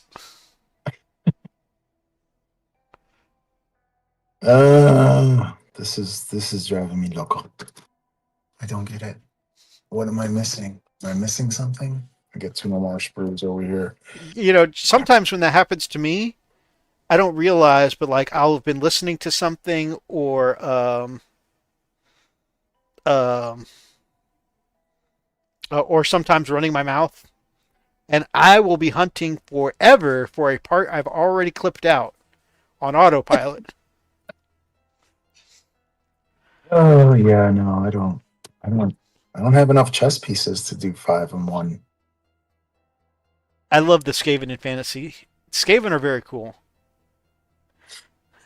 Yeah, they escape the end times by digging a gnaw hole in reality and ending up in Age of Sigmar. Uh, that's Okay. so cool. Head hits the You know, pillow. Up. Wife says it's time to get up. No, no. you know their origin story? I It's don't. been crazy. All right, so there was this one town. And they had built this spire. They were a really successful town. They were there with the dwarves, and they built this huge spire. And they wanted to build a spire up to the heavens to thank all the gods for giving them such blessings and stuff like that. And they got to the point where they couldn't build any higher. Like to build the physical materials and go up to spire all the way up there, it just couldn't be done anymore. And they were disheartened by that. And then one day, a stranger came into town and was like, "Listen, I'll get this built by tomorrow, completed. All I ask is you put one effigy of my god in there. You got to put your gods as well." So the guy's like, "Man, we've been trying this for over 100 like generations. They've been trying to build this spire." So it's like, "You could do it in one day." Sure, go ahead, knock yourself out. So this one dude actually puts the symbol of the great horn rat on there and has a bell that he includes on the tip. And the next morning, everyone is like, really happy that it's done and everything else. And then I believe it was like 12 o'clock, the bell starts tolling.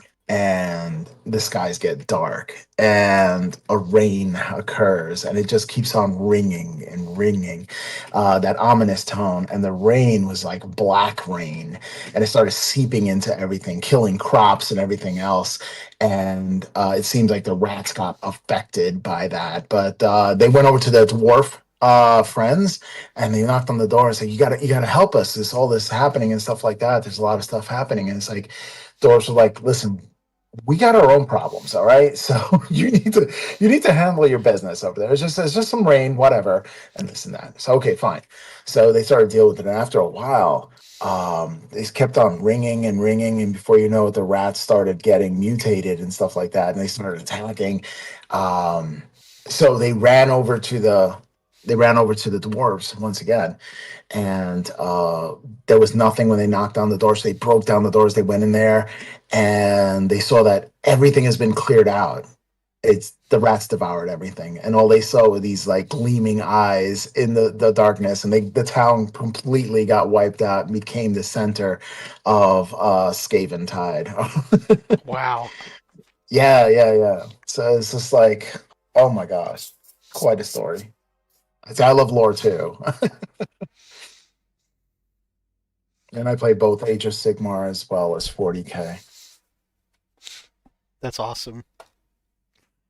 And my wife really likes the fantasy more than the sci-fi, so She likes playing 40K, but she likes playing fantasy games too. We've been playing Rain and Iron, and that's from Vince Venturella and Adam Loper, Uncle Adam for a lot of people. They just put out a game, and I put out a battle report for it. Um, Great guys, great game. Really easy. The initiative order is interesting because you take d12s and you roll 10 of them, or as many party members as you have, and that determines who goes first and who goes next. So you never know. You're not going I go, you go. It can be I go, I go, I go, then you go, you go, I go. So it's this really interesting way to play that. Are Yeah, you into skirmish games? I am Kill into a team? couple of them. I think Shatterpoint and is the only Okay. skirmish game I'm currently playing, but that sounds really cool. That's Star Wars, right? Yep. What drew you to that? Uh, the miniatures look awesome, and I just like Star Yeah. Wars. Yeah, I yeah, me too. I am one of the rare people who like all of it. Past, present. You know, Mm. I Have you know been watching Andor? I have not. I haven't watched Andor yet, and I haven't watched um, uh, Ahsoka yet. But those are both on my upcoming plans. Yeah, I hear they're amazing. I haven't been able to watch them either, but I heard a lot of good things. But I definitely loved Mandalorian, Book of Boba Fett. Uh, those were both like really enjoyable to me. Yeah, I watched Mandalorian, but I never got time to watch the Book of Boba Fett. It's really good. There's some overlap with the Mandalorian too. Oh, nice.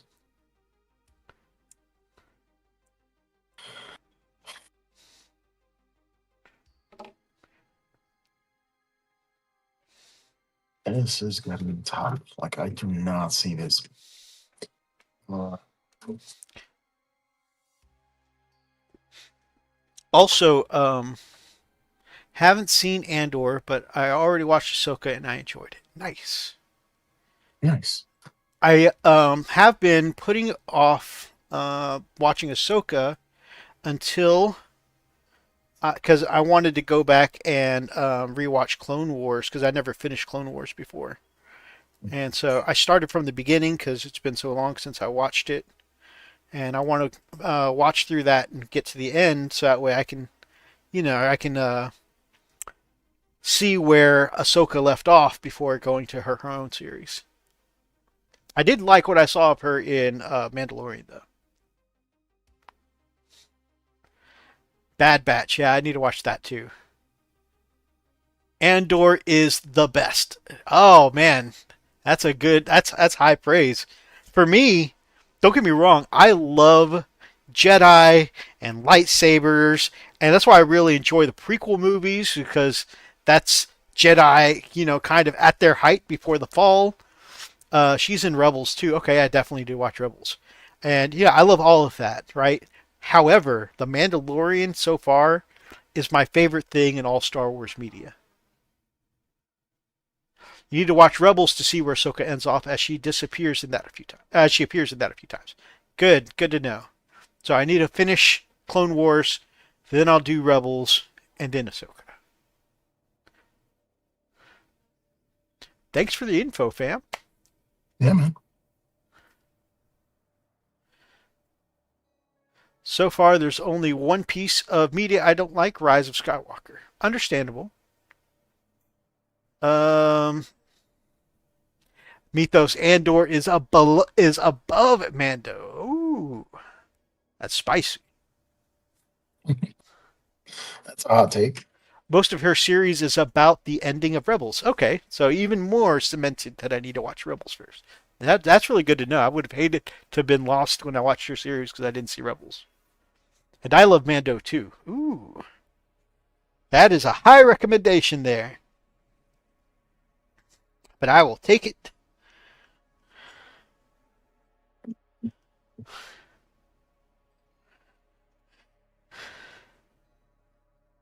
Let's see. Well, I'm on dude number 5 now, so it shouldn't take me forever to just look for legs because it should be the only 2 legs left. I am stuck. I plucked out part number 33, but I don't know where it is. Like, I didn't think I used it. No, no. No. Let's see. No. If I would add anything, I would say either watch Tales of the Jedi or listen to her book on Audible before Rebels. Awesome. Lily actually got me the book for Christmas, and I'm a Nice. few chapters in. I admittedly did take a break from it to put myself back into Ragnar's world to hype me for all these space wolves, but I will definitely be finishing that.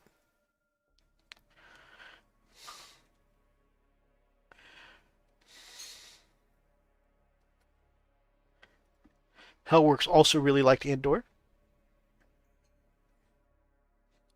I haven't watched Andor just because, honestly, I'm kind of bored of Rebellion era stuff. Fair enough, fair enough. Everybody's got their favorites. Her book was pretty good, but it's already been retconned. That's Oh all. no. It's all gravy.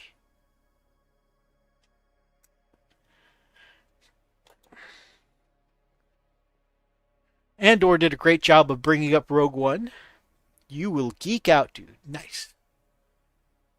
Remember, kids, official Space Wolves release is tomorrow. Yes! I'm super hyped about that. I've already plugged in the code of my codex into the app. Thank you again, Brother Rob. And they got Oh, hey. No problem.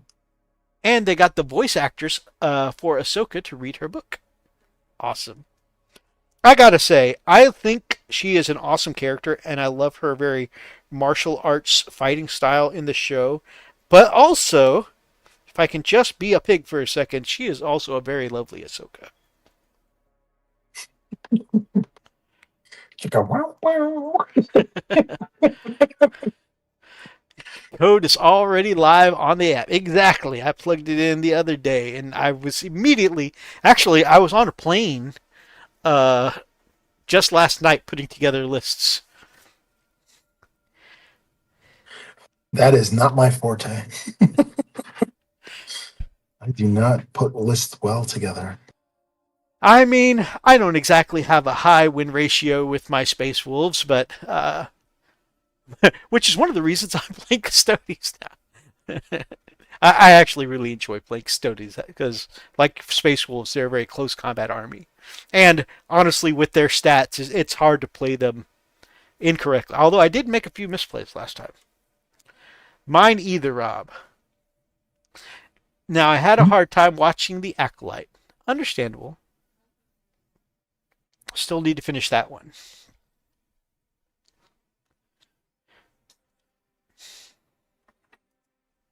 But yeah, so for a different skirmish game, I would be excited to try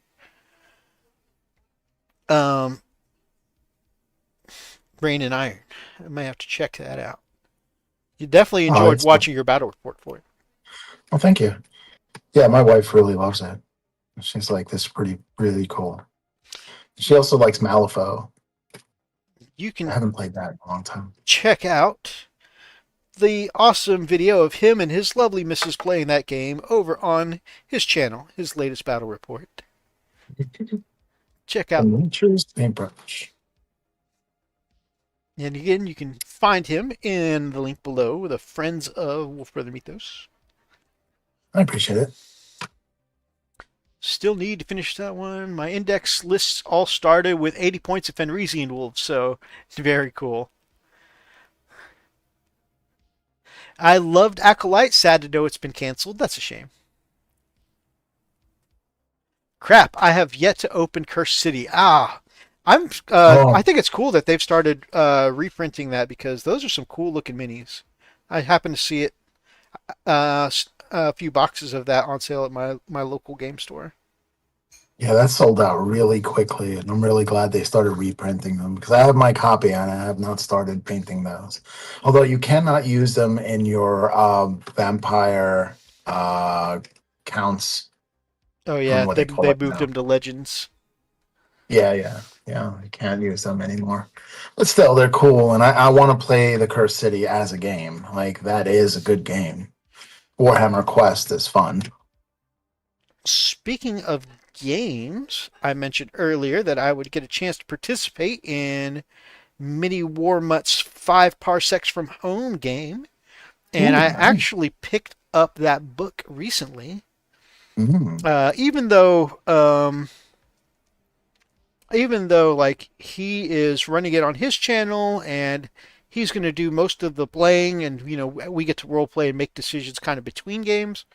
I wanted to still be able to contribute to make knowledgeable choices, because as one of the team leads, I get to make the final call, team captain, and I wanted to be kind of knowledgeable about that kind of stuff, but also because I was so excited about some of the stuff he rolled up for our motivations and backgrounds and character traits and stuff like that, that I was like, okay, I want to build a story around this, and I want to kind of make it make sense in universe.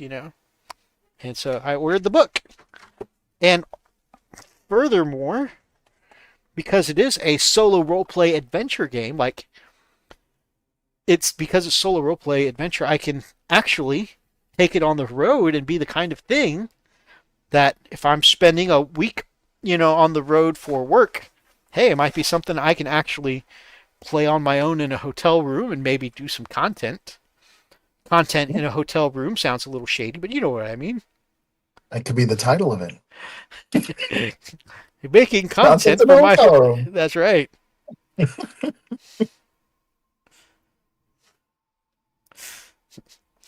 I made content in my hotel room and you won't believe what I filmed. Talk about clickbait. Yeah. Goodness. All right, fam. You got to answer honestly now. That's the thumbnail and the title. Would you click? Okay. What do you guys think? Dude, the brute of the hellhounds is in the chat. Good evening, Let's Charlemagne. go.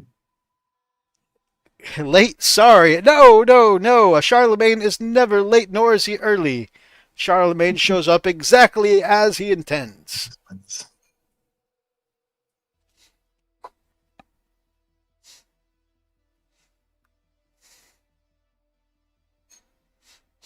You know how sometimes you set down your Corona too hard and it splashes up and, gets on your hand? I just had the glue bottle do that to me. I What? set it down too hard. I guess there was some trapped in the nozzle. Went, Meant those Coca-Cola action there.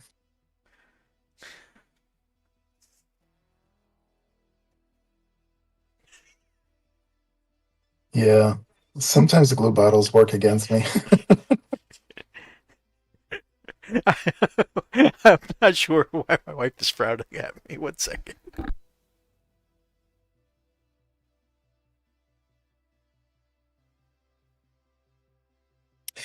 Oh yeah. Space wolves are amazing. Yeah, this building process is quite difficult. And, Oh, me and my ADD self.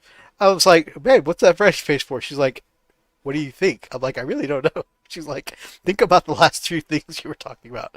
Oh, wait, is it the content in the hotel room? Yes. Oh.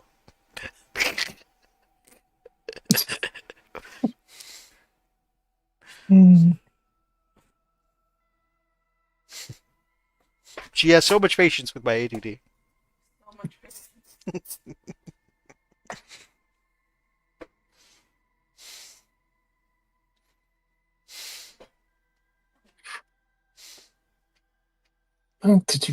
do.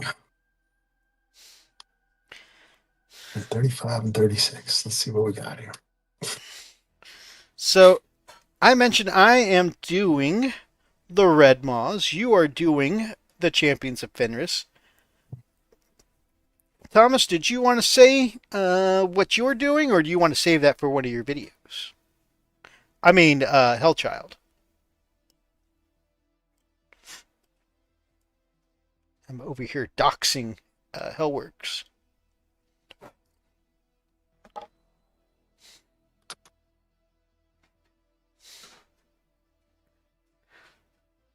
So you haven't told her about our OnlyFans yet?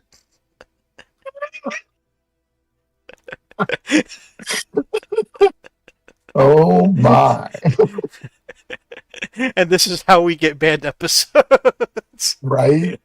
Oh my gosh. Oh man, Rails obliterated. This is how it works. Um, let's see. I've I've lost I've lost the chat here. Hold on one second. Rob, if you choose a great company to run along with Champions of Fenris, what would you choose? A great company? Oh, that's a good one. Probably the Black Mains if they go wrong alongside. Black Mains. Yeah. Friendly neighbor to Quizzers. So I've decided I'm going to treat my Thousand Suns army as my counter challenge to you guys. Hey, sounds good. I'll throw you in the playlist. Friendly rivals. I like this. Good evening, Charles / Charlemagne. I know I already said hello, but I read it over again, so I thought I'd say hello again.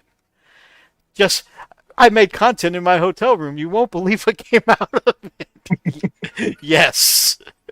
That's the thumbnail, Gail. Stay on track, people. This is a very successful hangout right now. Mm-hmm. Now, speaking of which, before it feels like I've got you, trapped or imprisoned here. Normally, I wrap up the show between 10:30, but I'm just on a good building groove right now. But we can call it whenever you feel like it, brother. Oh man, I'm down. I'm down for. I'm here for this. Okay, cool. I'm going. I go the distance. Your baby. He's going for speed,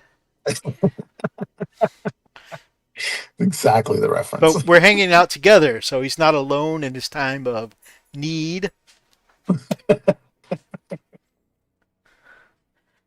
Okay, Hellworks has decided to go ahead and announce he's doing red malls, but he's going to call them the Eclipse Stalkers because it's his custom uh, great company.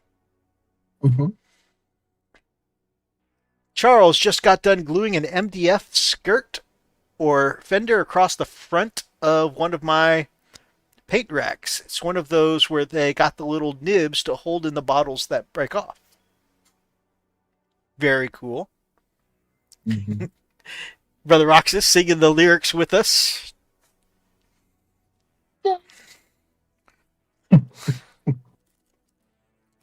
Didn't, didn't, didn't, didn't, didn't. If I add in a Ragnar proxy, I'd do some units of Death Wolves too. Very cool.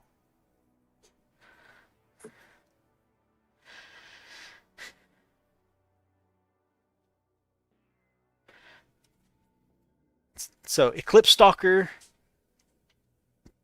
Death Wolves, Champions of Fenris, and my Soul Jackals. Looks like a fair fight.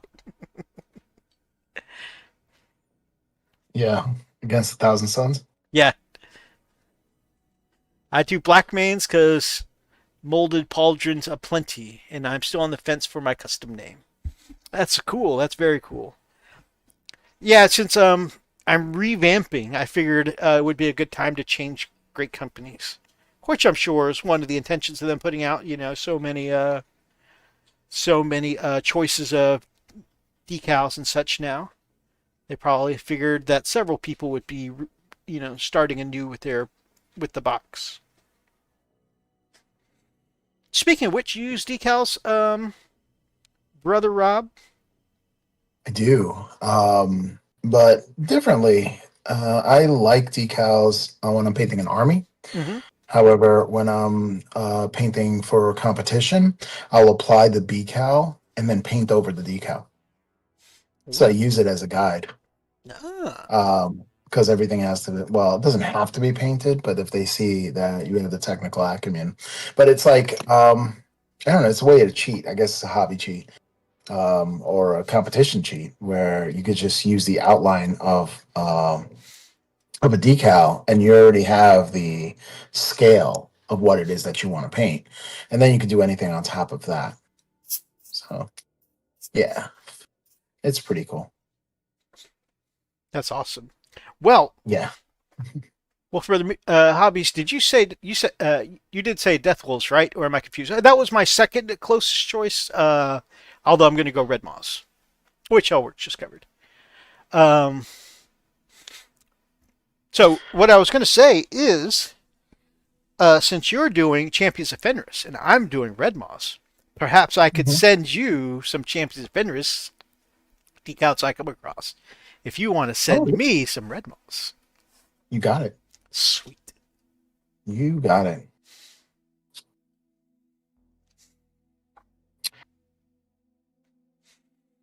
These I'm not so sure about in the new poses. Kind of like the Captain Titus, where they're not jumping forward; they're kind of jumping to the side. They almost look like they're going to fall over, Oh, yeah. Yeah, yeah, yeah. like like they're tipping over slowly. Too, too much mead. Mead or what do they pronounce it? Oh goodness.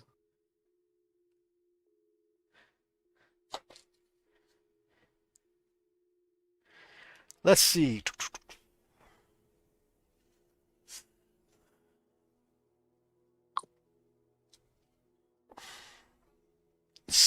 72 and 69. Nice. Nice.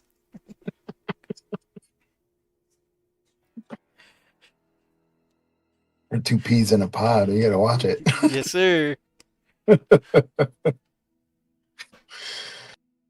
Oh goodness. 76. There you are. Also, friendly neighborhood inquisitor says nice. The Emperor protects from fall damage.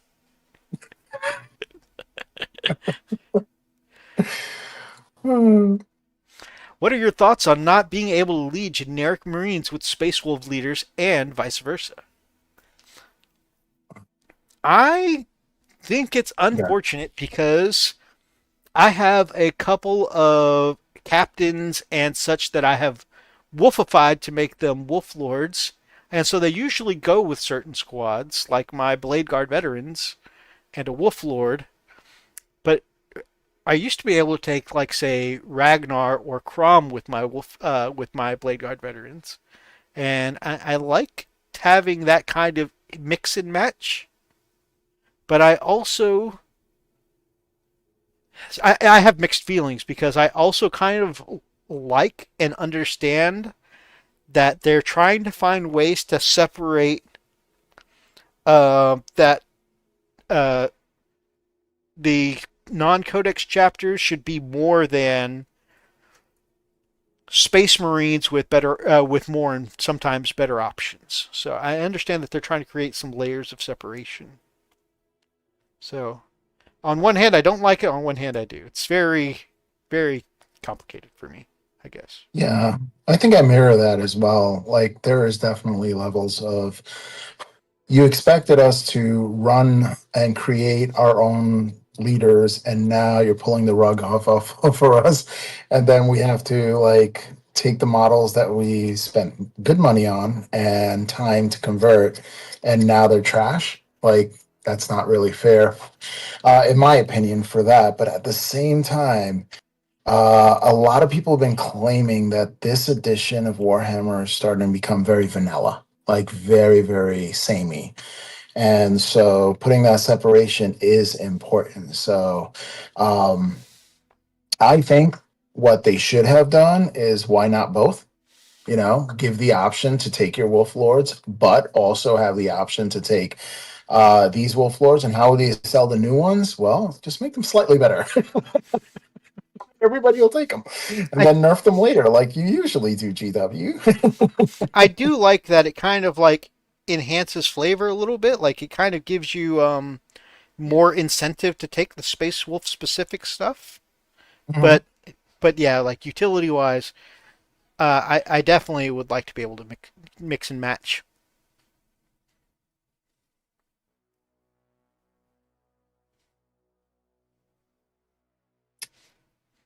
Okay, now I kind of want a mix and match snack bag from like a candy shop. Get all the gummies.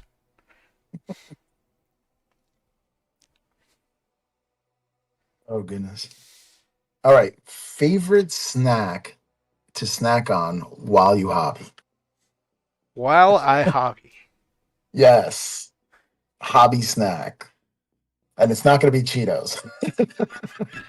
I have on one of these after show hangout session. I have had Cheetos while hobbying, but it's Oh funny my because goodness. um, Roxy the Riveter said, "Oh my gosh, you are such a weeb," because I was eating it with chopsticks, and I was like, "Well, I don't want to get I don't want to get Cheeto dust on Yes. my minis." Yes. That's awesome. But also, I grew up with a Thai mom, so I eat a lot of stuff with chopsticks. Nice. Yeah. These days, though, because now I'm keto and I'm doing carnivore keto, so I mostly eat meat and eggs and stuff like that.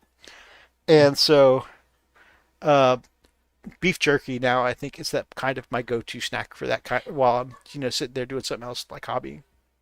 Nice. Is there a specific brand that you recommend? Um, there is oh my gosh, I can see the packaging now, and for some reason the name I'm just blanking on the name.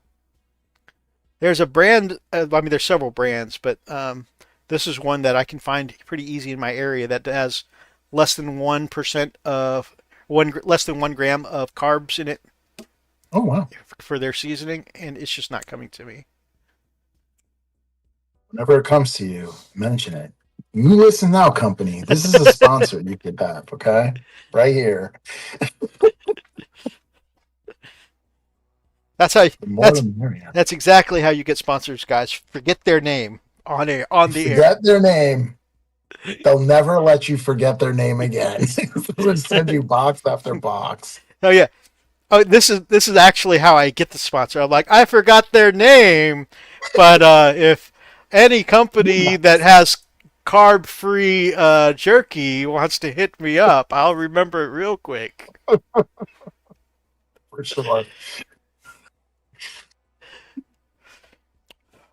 Oh, I love these videos that Markiplier has on his channel where he's Mhm. like getting myself Green Giant as a sponsor. That one didn't work. Getting myself Del Monte as a sponsor. It just has like Right? a video series of all these different channels. He's like, I'm gonna get this channel as a sponsor, and he never does. Yeah, but that's entertaining. Oh At yeah, oh least he's yeah, trying. oh yeah. Yeah. And then when he doesn't get the sponsorship, he'll do a follow up video called "I'm done with this brand." Like, I'm done with Del Monte.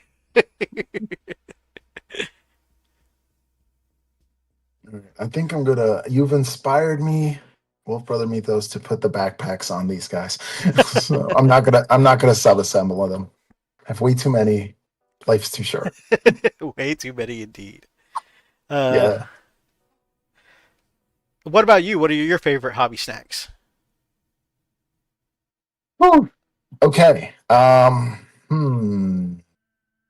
That's a good question. Usually, it's past midnight. I'm a midnight snacker. I just go in the fridge and start raiding. I've done the.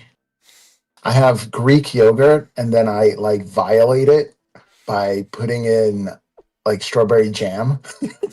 I'm mixing those two together. So I've been doing that, drinking a heck of a lot of water. But go-to snack, cheese, Baby Bell, Oh, Baby Bell so good. cheeses. Yeah, they are good. Oh my That's gosh. what's I that. I hadn't thought of that, but that I mean that is definitely something that could go on the carnivore list that I can get. Oh yeah, yeah. I will have to. My wife and my younger daughter both also love Baby Bell cheese, so I'll Oh have to yeah, buy it's good enough for stuff. everybody. But also we've Yeah. been doing like string cheese, which Oh because nice. it's two-handed, I don't usually have that while I'm hobbying, but like other times it's really a really great hobby or not a non-hobby snack rather. Mm. 53. All right. So you are also a lore person. You've also been reading the books. Is there a particular character or story that you would consider your favorite in the Space Wolves, and why?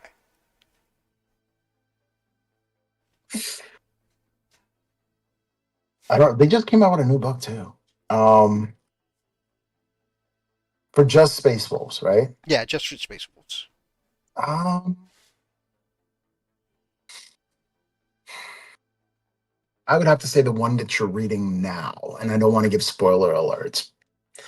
I mean, should I? You've already read it, right? Yeah, I've already read it. When Ragnar throws the spear of Russ and defeats Magnus. Come on. Come on. That just gives me goose Oh, pimples yeah. all over. Yes. Yes. Oh, that is so Yes. And he good. got punished for it. But That was epic for sure. I yes. also got goosebumps when I first read that. Yes. I was like, he took down Magnus. Mini That was awesome. Mini Warm says Russell Stover's sugar-free chocolate pecan clusters. Those are Ooh. delicious. He says, "Ew." He said, "Violated." See, I see myself eating like an entire pack of that. Just like, because I have diabetes. So I have to watch out for the carbs. um, But it sounds delicious. Like, I want some now. I'm out. My brother's 5 a.m. Came way too early this morning. Rest well, brother. Yeah. Good night. Um, I still take Space Wolf units as base for the Army, but losing access to lieutenants, captains, and justiciars while no other divergents have the same restrictions is lame. I agree. I really do. I'm trying to be positive about it, but I agree. That is fair. Kale says, "Good night, y'all. Just hit my limit. Sleep is summoning me. Rest well, brother." Good night. Charles says, "It's been a week. I'm going crazy looking for my tweezers so I can move my counters easily because I do have fat fingers." Oh, are you playing one of those hex and counter games? You could have mine. I decided to heck with it and ordered 2 new ones. Minnie, is it the mint or the dark chocolate one? The dark chocolate. Dark. The dark chocolate. Welcome to the dark side of chocolate. Imagine they had a Star Wars every time they say dark side of chocolate.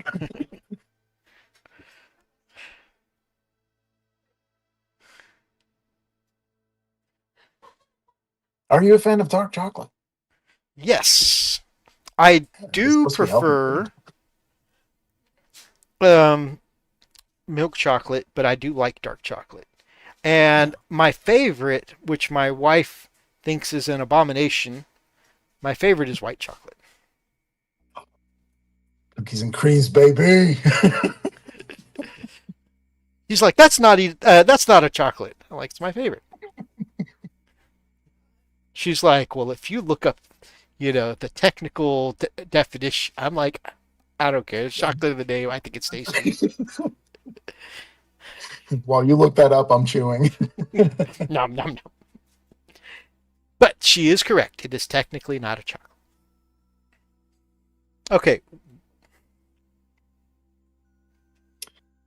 Uh, Okay. Work with me, ADD. Why can't I find this arm, and why do I have a spare chainsword cut out? I know. I know. You're not the only one. I'm going through sprue after sprue. It is so hard to find everything. Oh my gosh. I 53. guess I'm getting old. I remember back in the day when the sprues were easy to find. Just clip them out and there you go.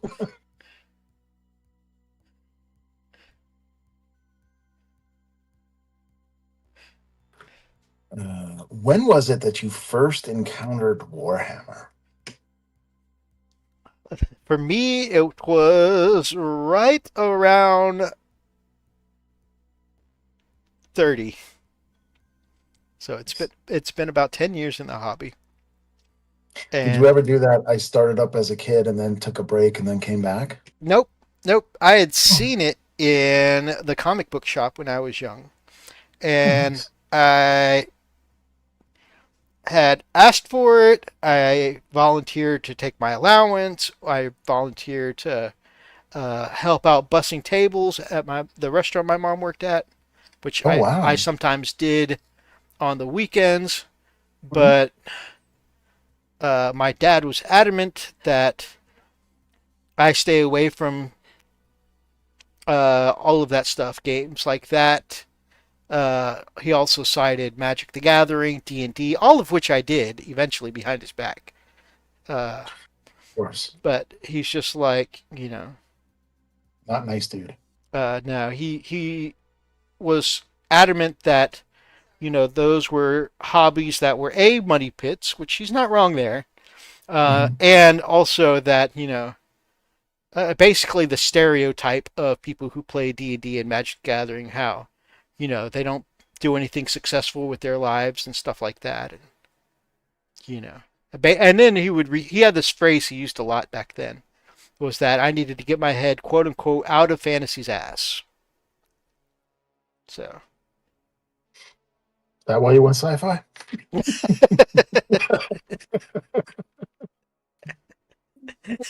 maybe. Mhm.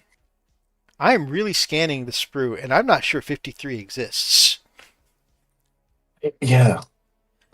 There's a couple of these things. I was like, there has to be more than one sprue.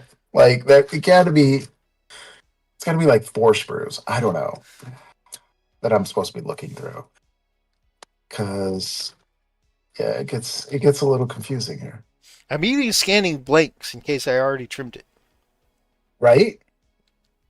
I think this is going to be the longest part of the build process, finding the parts, because it's not simple and or intuitive.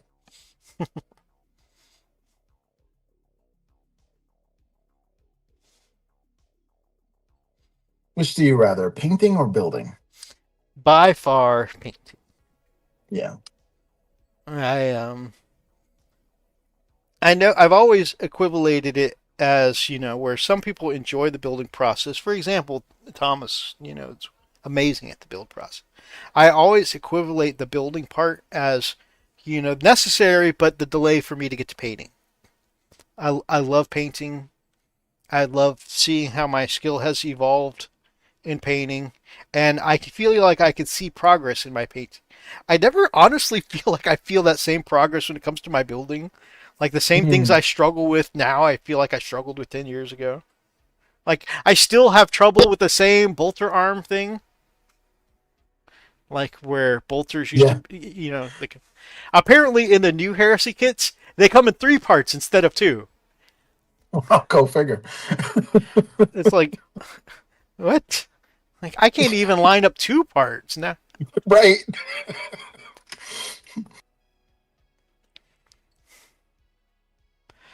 Like I'll and part of it is my fault because I prefer super glue over like the Tamiya thin. Um, and so like once I glue something there, it's kind of locked in place, and so it's harder to adjust and whatnot. Yeah, I do the super thin. I don't like gaps, and it does a good job at filling the gaps. I started officially collecting literally on my 26th birthday, back soon after the launch of Ninth Edition. Hey, that's awesome. Very nice. Uh,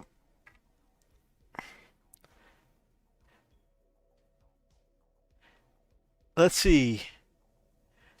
Uh, Friendly Neighborhood Inquisitor says, counterpoint, give me anything that is dark chocolate mint. I do love the chocolate Fairlife protein milk, very nice. While white chocolate macadamia nut, anything is delicious. It is. It is. We're not old. We are late middle age. Fair enough. Got to be careful with eating too much of the sugar-free goodies. You Oh will yeah, you will you run to you the will run poison. into problems. Yep. I started the hobby at the young age of 45. Now I'm 51. Nice. I start. Oh yeah. Yeah. I began playing 7th edition. Played a total of 5 games. My orcs got wiped every time. Then I moved on to other game systems. It's all gravy, and it's led you to a whole bunch of other systems too, which is great.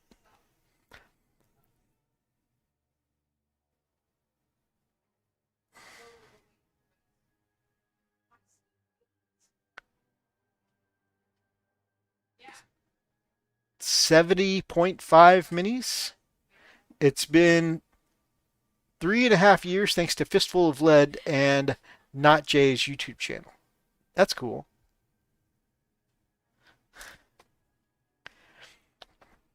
Seventh edition was rough, for sure. Yeah, I came in on eighth. I still have the Dark Imperium box set. I have not. Oh yeah, because you were staying away from the Primaris stuff. I was. I was. Like maybe if I do a Kakaradon list, they don't really have a codex. It's Just put true. everything there and nothing will get nerfed. Well, also like if you do the Karkadons, they could just be run as normal Space Wolves because they don't have rules anyway. Yeah, you could just choose any kind of like, okay, they're running this because they're so mysterious. And I know they're supposed to be subsidiaries of Raven Guard, but that's not necessarily true. It's just they say it is.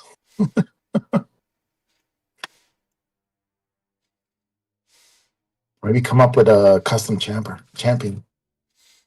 True, true. Maybe I should do the Lamenters. Oh, age 70 and a half. Okay.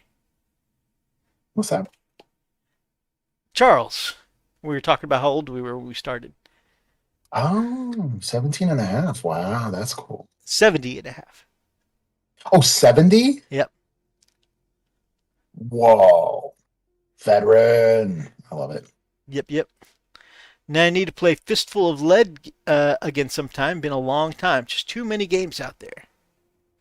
I'm really looking forward to 5 Parsecs from Home. I love that it can be a solo adventure game because like all of the stuff you would normally, ask of your players, like, or your GM, like, hey, what's the scenario for this? Oh, you just roll dice and it'll tell you, okay, you're still playing because the dice and the book are giving you the scenario of where you're going, who your enemies are, that kind of thing. Which Mini Warzone Pete had done a few segments on engines that run a solo RPG game before, but like this seems like one of the most user friendly ones I've seen so far. Watching him roll up characters and create scenarios and stuff like that, I was like, I want the book for this. Yeah, I like the solo games. It's pretty cool. Officially, Karkadons are Raven Guard, you're right, but the book The Red Tithe makes some strong implications that they actually are genetically Night Lords. Mm-hmm. Interesting. Oh, Mythos, That's why I said the Night Lord. Sorry. Oh, go ahead. That's why I implied that Tiberius had the Claws of Curse. Night Lords. Yeah, the Claws of Curse. Because there were no Night Lord connections there. But go ahead. That's cool. Mythos, I'll send you a PDF form with all the info that was rolled for the game later tonight. Good luck hurting the cats and setting up your team. Oh. Yeah.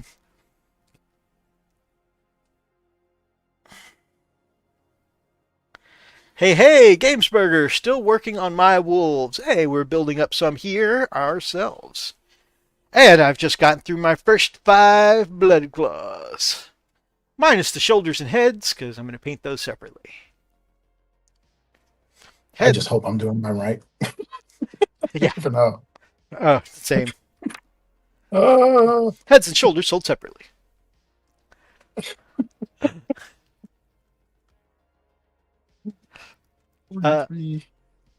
Meow. I mean, oops. Roar. 80% done with the painting of my Grey Hunters. Hey, congrats on that spicy work there, Gamesburger. Nice. That's awesome. Gamesburger, there is a link that Nightbot puts out every few minutes or so that includes our Discord if you ever want to pop in and show us your work. We'd be happy to see your awesome work on the Grey Hunters and your wolves in general so far. Yeah, that'd be epic.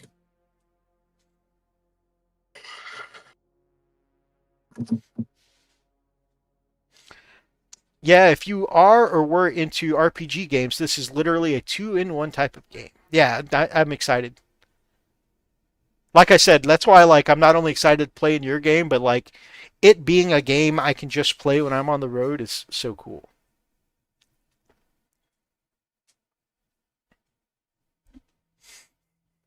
Not that I'm lonely and bored when I'm in these hotel rooms by myself.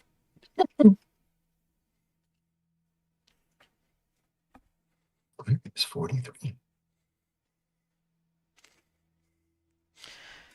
All right, and we start over with the next set of sprues. All the same.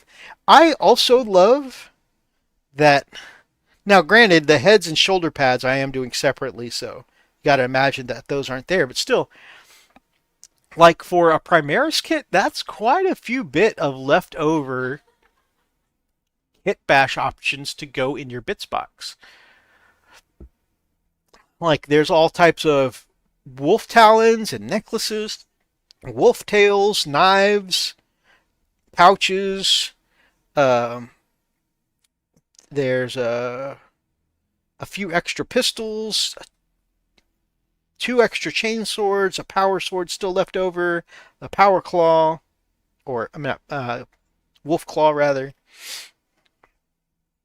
extra heads, randomly an extra hand that is pointing, like knife handing, and an extra, a couple extra shin guards for some reason, which is good because I was worried when I couldn't find that one shin guard earlier. I was like, am I just going to be, am I just going to randomly have one guy with no shin guard?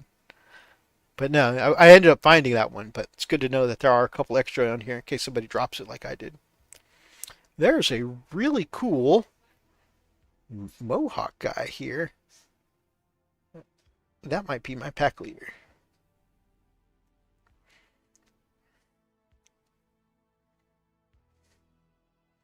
I love how cool and Viking-esque all of these different face sculpts are for the bareheaded ones.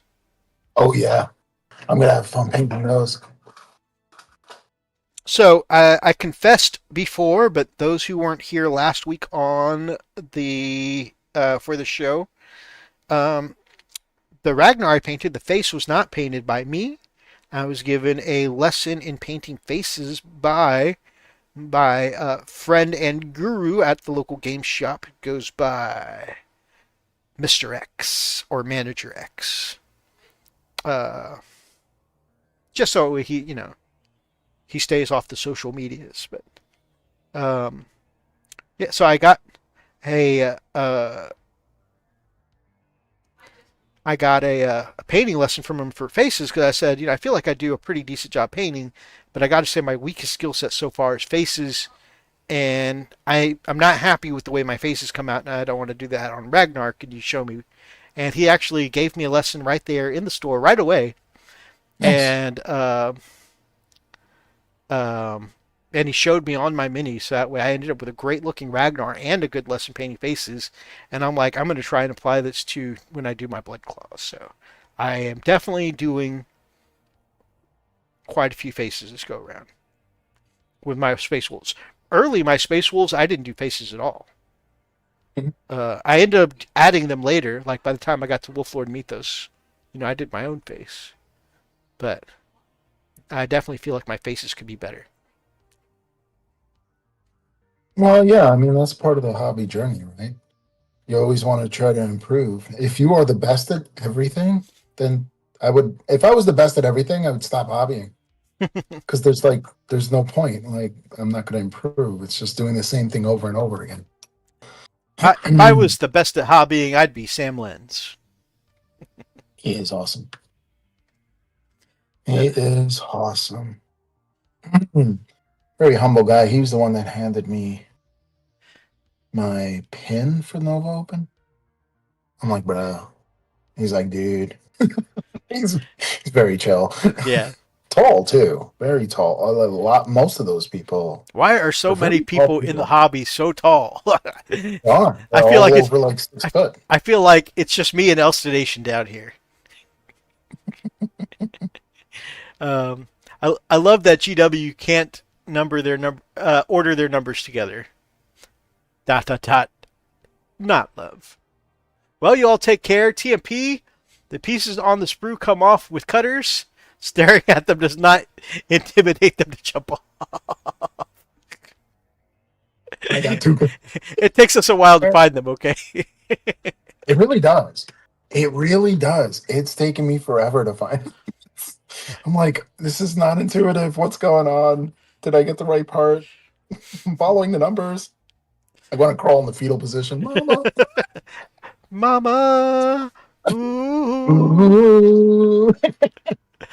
The blood claws are really some of the best dynamic poses GW has done. They do look really good. They are awesome.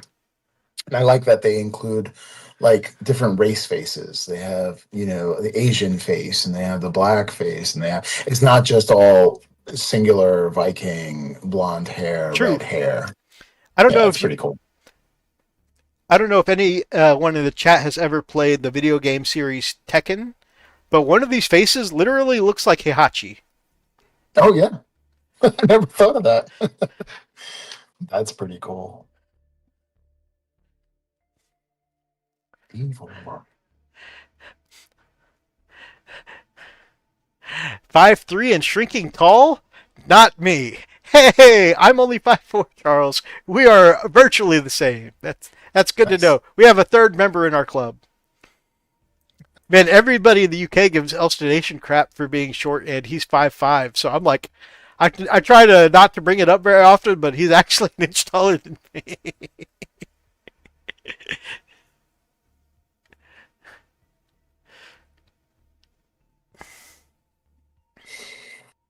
You can set up the Bloodclaw pack leader to look like Lucas the Trickster. Ah, yes. I intend on. So I did a. Oh yeah. Rob painted up I a love Lucas. Lucas. Yeah, I did not. Did you ever read the book Lucas the Trickster?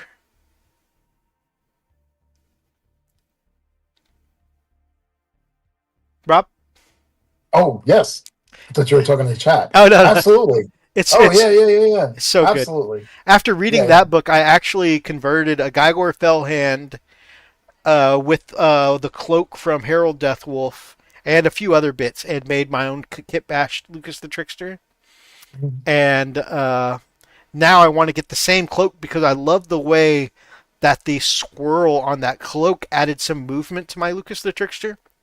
Nice.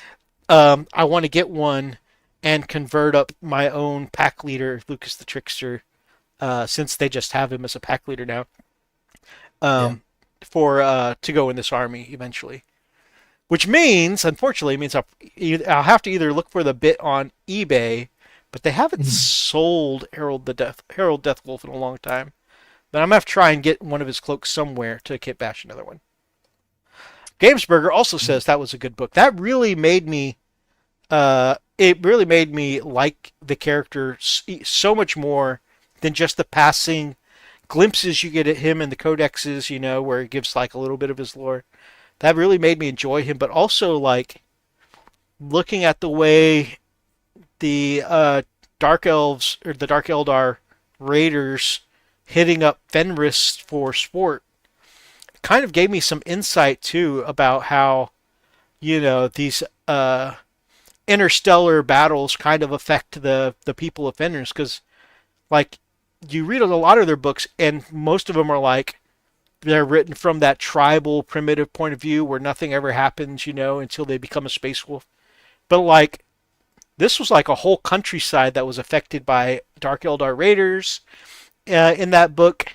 And in Ragnar's first book, there's a good chunk of the northern content where mutants are going around from one fragment of a Thousand Suns ship that crashed, years earlier, as under the guise of a meteorite. And it's just like there's this cool interaction of interstellar stuff that actually does affect the people of Fenris, and it's kind of cool to see it from that side of things. Uh, Definitely. the only remotely Space Wolf book I've read is Fist of the Imperium, which is about the Imperial Fist, but the Death Watch show up with a Space Wolf watch captain. That's very cool. In the very first Warhammer books I read was um, Captain, not Titus, I've got Space Marine on the brain. Captain Uriel Ventress, his trilogy. Brother Roxas loaned me his book.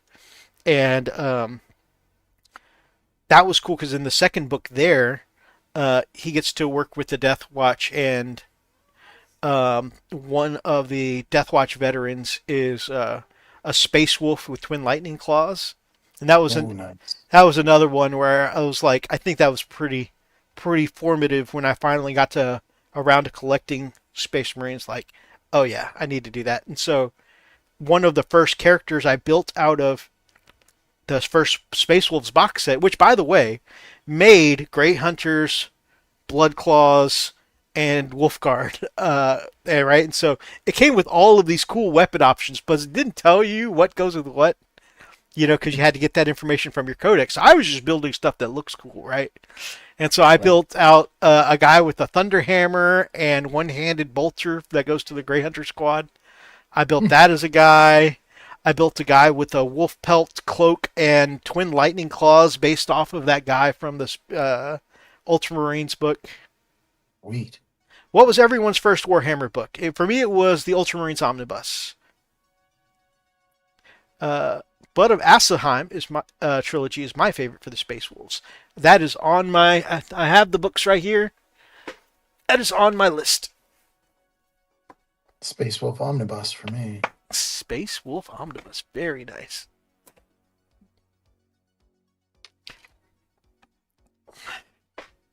Bloop. So, looking forward to reading that eventually. Ah,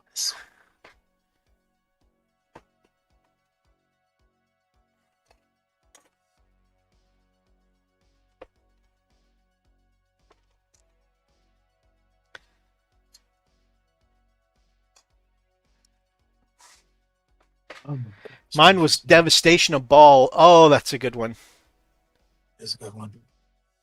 Man, there is a voice actor who does Warhammer quotes sometimes, and he does a scene where Dante is kind of in limbo between life and death and has a conversation with Sanguinius, Mhm. and he he um he acts it out in a very emotional way, and it's like emotional and inspirational, and anyways, I started collecting blood angels after that.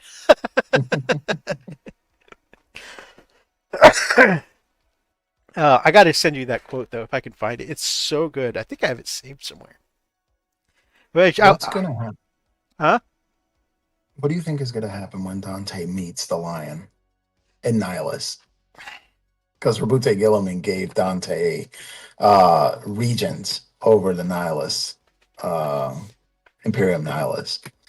So what do you think when that's gonna happen? Or when the lion and Gilliman meet? I don't know if it's gonna be all happy. I I don't know. I Yeah, it's hard to say. I don't know. I don't think it's going to be a big blow up like a lot of people are like, Civil War #2. And I don't think it's going to be that bad, but it'll be Mm, interesting for sure.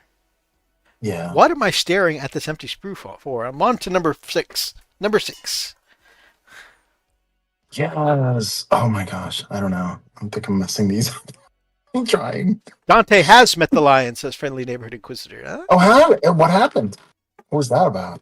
Tell me. Tell me. Tell me. Yes, spill the tea, my friend. Dante is excellent as well. Battle of the Thing is another good one. Earlier Space Wolves history. Interesting.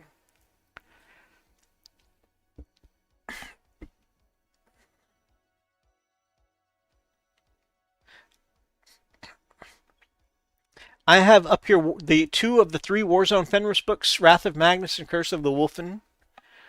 And in Wrath of the Magnus, it's so cool because um, Logan Grimnar is battling with Magnus, and of course the Primarch gets the upper hand. And then Bjorn comes to his aid, but the Primarch is still a little too much for both of them. But then they're both saved by an unseen source, and when Logan Grimnar is able to open his eyes again, there's a tall silhouette that looks like could potentially be Russ. Uh, Mhm. you know, mysteriously stepping through, like the mist. So I've been curious for what they're going to do with that for years, and I'm excited to see. Battle of the Fang happens in M32. Oh, that is way back when. Yeah. Spoilers ahead for Lion, Son of the Forest. I actually have that on my Audible wish list because I'm okay with the spoilers though, but it's on my wish list because I've heard it's a really good book. Mhm. A physical copy here somewhere. 30 and 28. All right, everybody, I'm going to start reading his spoilers now, so it's a great time to click away if if you don't want the spoilers. Lion was actually pissed when he met Dante because Dante was wearing the death mask of Sanguinius. That's right. Oh yeah, Those that's right. He thought it was crazy disrespectful to his dead brother. Although although one could probably see that coming because he had the same reaction when he first met the Sanguinor. Now, at the time, Sanguinius was just missing, so it wasn't necessarily a death mask, but it was still a mask in the face of Sanguinius, and he damn near killed the first Sanguinor.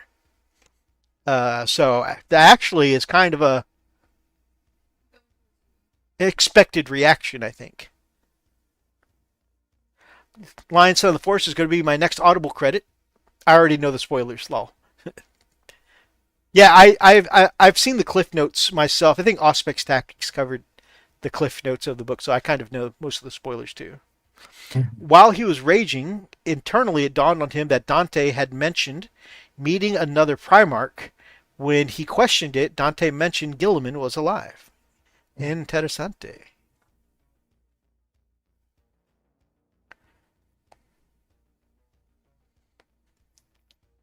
Do you know of the Star Child? I Star Child? Yeah. Huh. So I was reading the Dawn of Fire series, and apparently the Star Child is the Emperor Reborn, and he keeps on popping up, and Chaos is terrified of him, like absolutely will risk. It's sort of like it's sort of like it's an STC and Mechanicus is after it. That's how bad they start. Give me that toaster. All right. But yeah, no, it's a thing. That's pretty awesome. All right. One, two, three, four, five. And I have extra bodies. Uh-oh. Now, there was like Were there any extra bodies on yours? one spare chest plate because it swaps out for the pack leader. Yeah. No, I got that. I'm in trouble. I don't know why. Please, someone come over and help me build this thing. I don't know why, but that just made me think of the Santa Claus when Tim Allen shaves and looks in the mirror and the beard grows back. I'm in big trouble. Santa Claus. It should be noted the lion actually woke in Imperium Nihilus. Ah.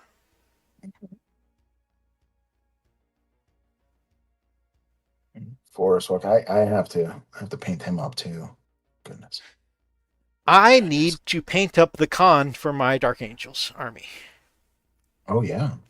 Because I run my White Scars as Dark Angels, Raven Guard specifically. And I bought the 30k Jagatai Khan to kind of use in the same place as the lion. The lion had a moment of Gilliman is alive. I'm not alone. That's cool. It's a shame that GW has not had Gilliman meet the lion yet. I wonder if they're keeping them like it seems like they're probably keeping them separate for some big event down the road. But also, I wonder if it's just because Warhammer fans are not the nicest of people. And I imagine it's got to be a lot of pressure knowing that there's probably. Okay, have you heard the theory for Star Wars that no matter what Star Wars movie they made, because there was a over 20-year gap between the first trilogy and the Mhm. next movies, that people weren't going to be happy no matter what they put out? Yeah. I wonder if there's that kind of expectation for the Primarchs meeting too. If, because some people want it to be Civil War, they want the Lion to rebel against everything that Gilliman has either built up or allowed to happen in you know the absence of the father. Some people want to see them working together. You know, the topic of the Primarchs reuniting is kind of divisive. But yeah, Dante is the one who's bringing the lion back to the Imperium. Very cool. It's like putting off a future problem, That's what I'm wondering. Like, oh, don't want to F with that.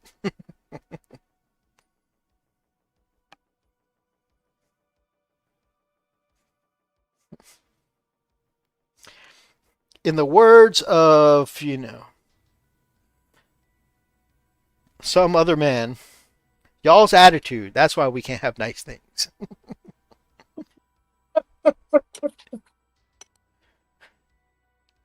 Is that Medea? I don't remember where I first heard that. It's kind of like um uh my friends and I, we do this thing where we started noticing it with Dave Chappelle stuff, where we quote it so much that we forget often where it comes from, and then we've misquoted it so much that we're not even quoting it the way it was before anymore. It's like kind I'm of Rick turned James. to Rick James, bitch. He said he was once at a baseball game with his kids and just randomly. Oh, and another time at Disney World, Mhm. and both of these times, like fans just he was kind of new to fame at the time, and people just kept coming up to him going, "I'm Rick James, bitch."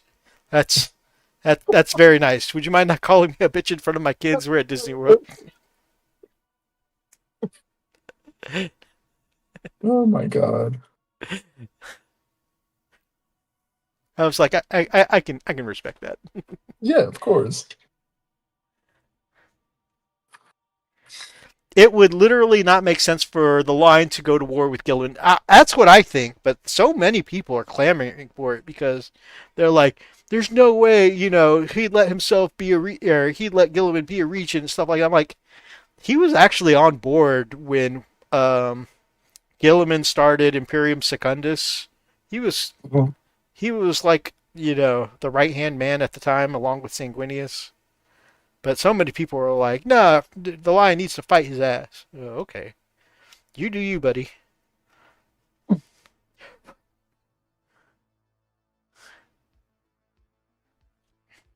Mm,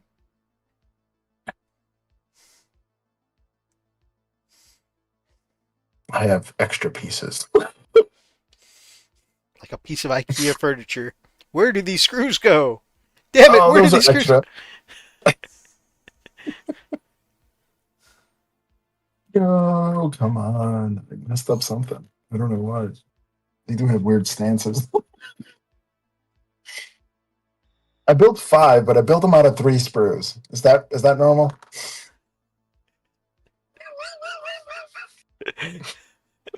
It's not normal. That may be where part of the puzzle is. Yes. Oh, speaking of puzzles, I bought two 40K puzzles. They have 1,000-piece puzzles now. I'm going to mount them and put them as decor. But I'm not very good at painting puzzles. Painting puzzle. I mean, building puzzles. Although you do put like some Mod Podge on top of it to keep it all together. It's true. It's true. You ever built a puzzle before? Long, long ago. Yeah, this is giving me flashbacks of that moment. Mm. All right. Although a friend of mine builds puzzles with his kids, Nice. and he recommends there's apparently a kind of like mat that he said is basically like felt with the layer that goes on top that you roll up into a tube. So that way it Oh, can nice. kind of keep pieces in the same order whenever you put it up for the night. And that way you don't have to just keep it out on your kitchen table or whatever all the time. I have a formal dining room and then a dining room in the kitchen. So the formal dining room actually has a puzzle keeper that has a lazy Susan, so it rotates, Oh, and it nice. has drawers, like one, five, six drawers.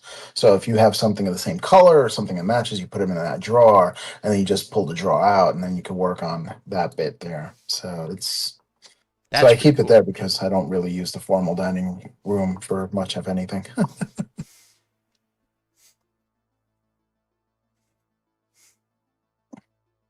Oh, goodness. That is pretty cool. Yeah, it's fun. It is fun stuff. Maybe one of these days, if you're in the area, you can stop on by. I have a spare bedroom. There are hotels here, but I'm on a horse farm, so I'm pretty far from just about anything. Oh yeah, I'll sleep anywhere, man. Spare room, couch, the servants' quarters. Like, yeah, The couch sounds like it would be a negative thing, but that's a feather down couch. It is comfortable as all. nice. It's a trap. It's a. Oh no, that did not go on straight. I'm telling you, I don't know why, but the pack leader's legs just gives me the darndest time. Yeah, yeah. This is definitely tricky. This is for advanced modelers.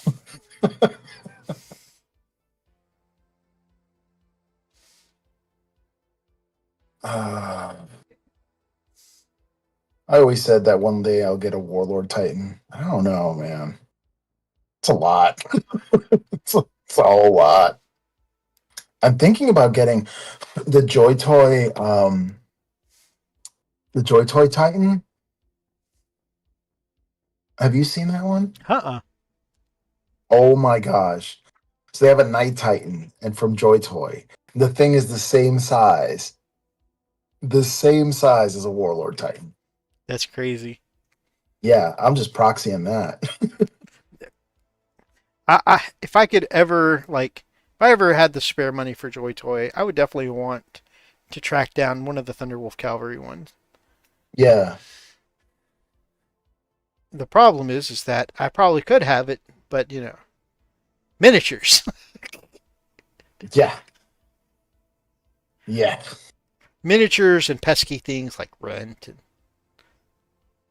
How'd life get in the way? I mean, come on. Just has to be. We should actually have stock in the company at it's this true. point. Okay, I'm going to glue you onto you, and you're going to be happy with that, okay, Worm? You're fast at building, I'll tell you, because I am still on my first five. Remember, I had two already done when we started earlier tonight. Um, well, yeah.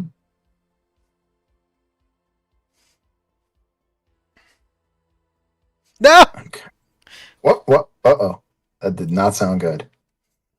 just I had it from the front. It looked like I had it together correctly, and then I looked in the back, and there was just the back plate was not lining up correctly, and so Anyways, he had a big gap in his ass plate. Sorry. I'm infantile. Infantile. Ah, okay.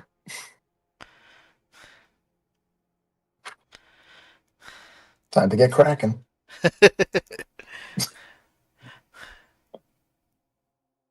Ah. Some people look for thigh gap. This miniature was looking for ass gap.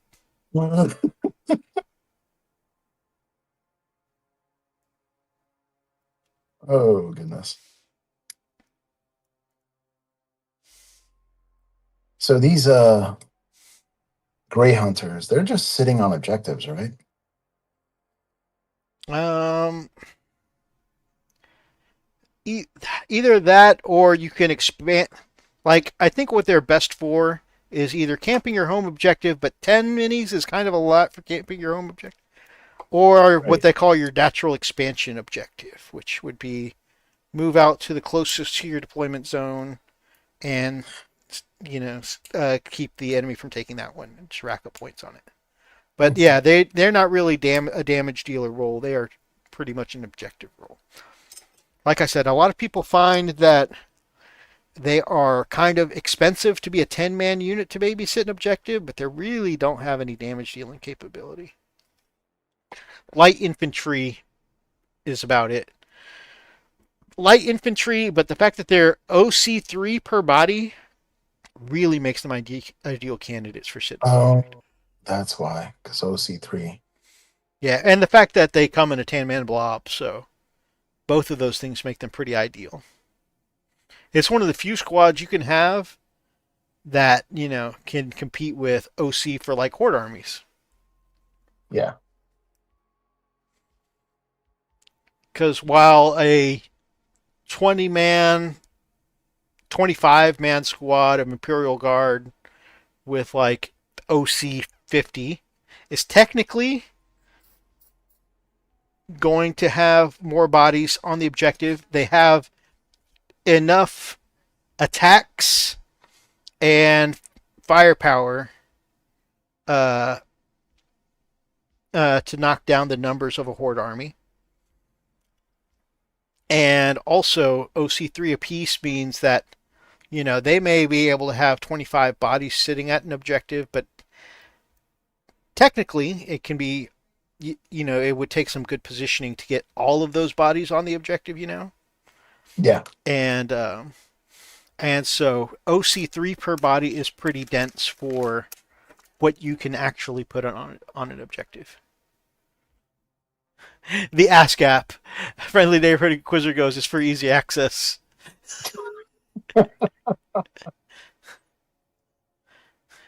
Oh, goodness. You don't want armor panels to get in the way and ruin the special moment. Sounds like a commercial. And you don't want armor panels to get in the way. Choose abstract. Side effects may include.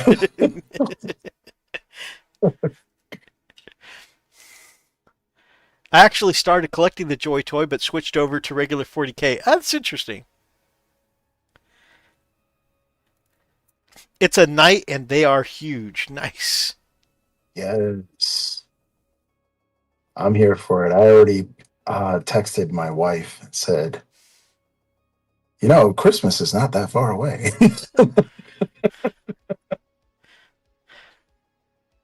I could always repaint it. It's like, you're sending this to me because you want it, right? I'm like, yes. Okay. It reminds me of the video you sent me earlier of mom life, and the lady has her knight strapped into a seatbelt in the back seat.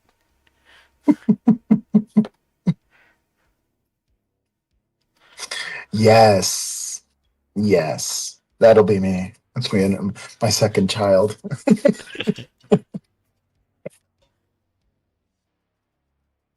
Oh, okay, so you're kind of built. Let's see.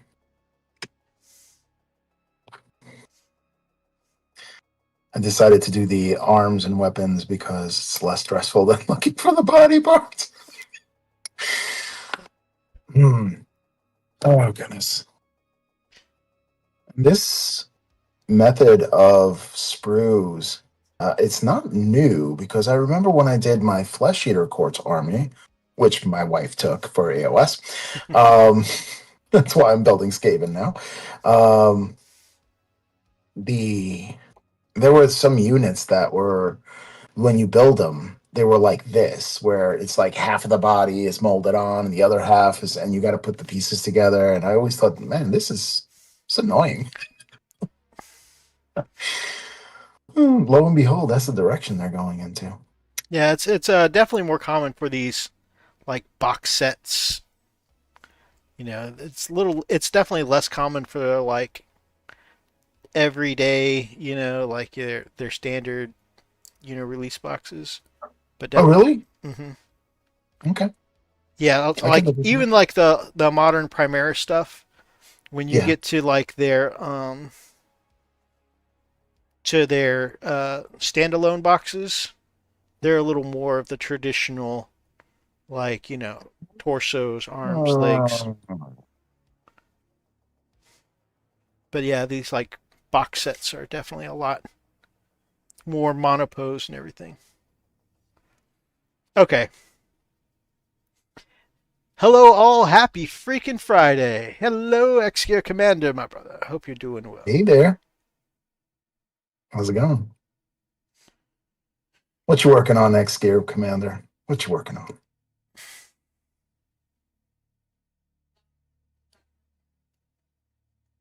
I am doing some Grey Hunters.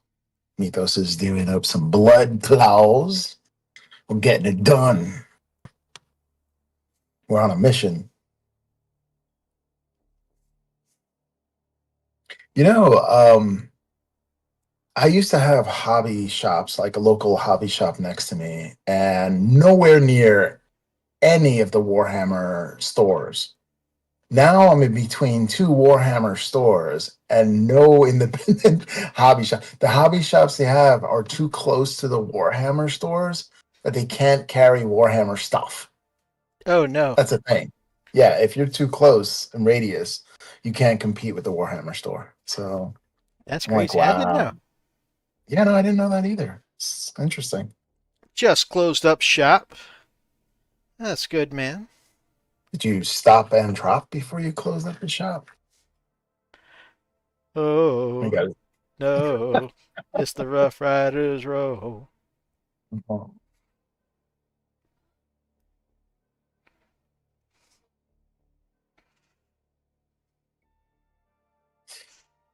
Okay, you look like a right hand, and you look like I'm going off script. Going off script. Going off script. All right, where am I? I need a pew pew.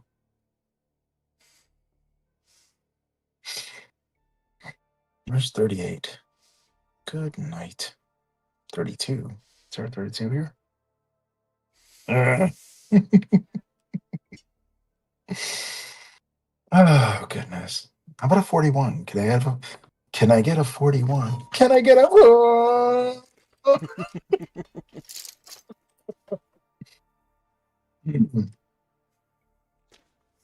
So the guns, they're bigger than the ones that the Blood Claws take, the Grey Hunter guns, right? Aren't they? Are they bolt rifles? They're not bolt pistols, are they? They're one-handed bolt rifles from the Grey Hunters. Um, I think they're the only Grey Hunters are like the only ones that have full-size one-handed bolt rifles or bolt guns because they're like the only ones that can have chainsword and a bolt gun. Uh, mm, a friendly neighborhood inquisitor says this explains why there's not a lot of Warhammer sellers in my area. I live in Rhode Island, which is a state smaller than most major cities. yeah, I'm familiar. Rhode Island. I was originally from Brooklyn, so Rhode Island, Connecticut, all those small little states. Hey, wait a second. Have you met the Family Guy? Because isn't he in Rhode Island? Oh gosh. Peter. Death Watch. Oh yeah, yeah, Death Watch too, because they get their special issue ammo bolters, and they can all take close combat weapons as well. Nice. Who's playing a Death Watch army? It's so sad that they went to armies of the Imperium, kind of like folded in. Oh, they got their index back. Oh, did they? Yep. Due Nice. to the overwhelming response from the community, they said. Thank God. Because it's like, that was messed up, especially if you're a Death Watch player. And I know that they like to do kill teams, that's their thing. But still, like, that's messed up. You collected an army for here, and just for a simple decision that, like, it's all gone. I don't like when GW does that. Yeah. They do that in AOS a lot. Like, I had all this Stormcast, and it was old, and they're just gone. It's like, by the way, it's just gone. Beastmen. Oh, thank God I didn't collect that. That went into Old World. So if you have an army of Beastmen, it was just gone. And they did this whole season of Army of the Beast. Like, they incentivized you to get it, and then they just like pull the rug under from you. So, That's but just that's a crazy. company. They do that. Companies do that. Well, I'm pretty sure that my problem with the ass crack was not me assembling this miniature correctly. Look how bow-legged this marine ended up. Let me see. Love it. I love it. It's awesome. I was sitting here thinking, how am I going to try and fix it? I'm like, you know what? I think I'm actually going to keep that. That's right. That's right.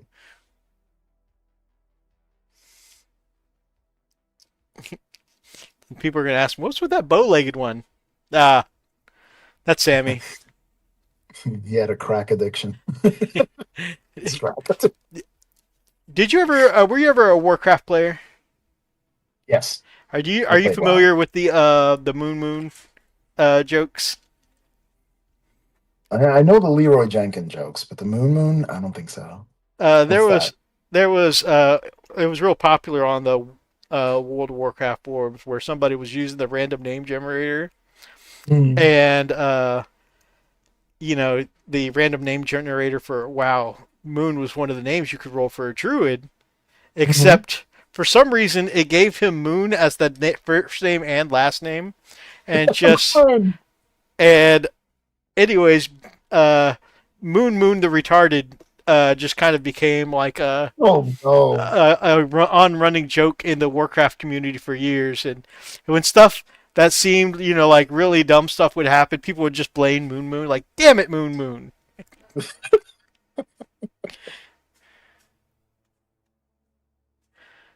Now the question becomes: are you drilling out your gun barrels?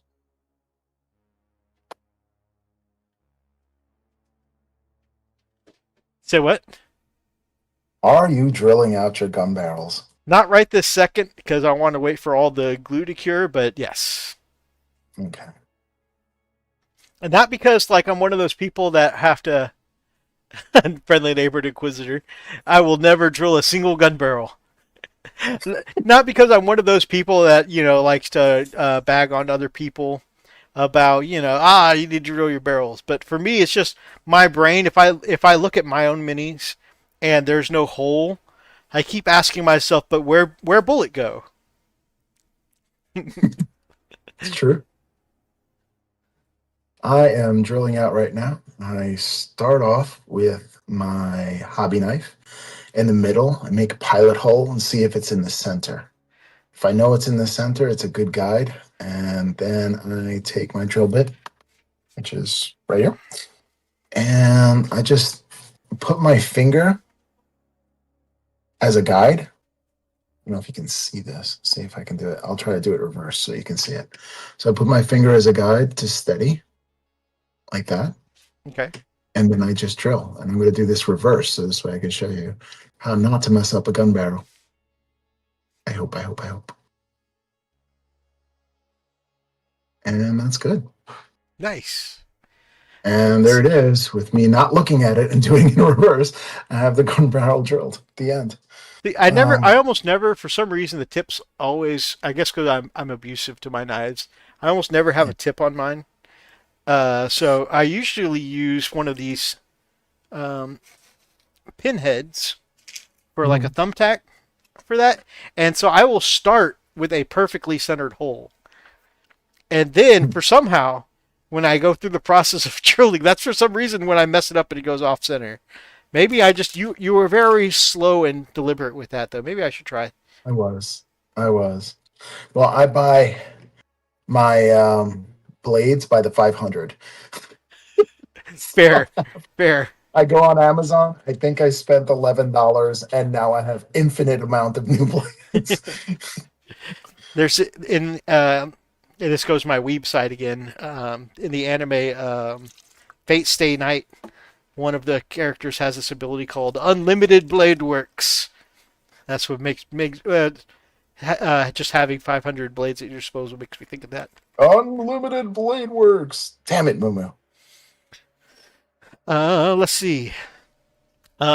Execute Commander says, God forbid if you include a Legion of the Damned squad in your army. I wish they would bring that back. Legion of the Damned is so cool. There's so many cool artists on Instagram who do Legion of the Damned. Yes. Yes. Um, Mini War Game Dave. He commissioned one. oh They yeah. look Oh, amazing. that's because he's Blood Angel enthusiast, and a Right. lot of Blood Angels players back in the day used to have Legion of the Damned in their Blood Angels army.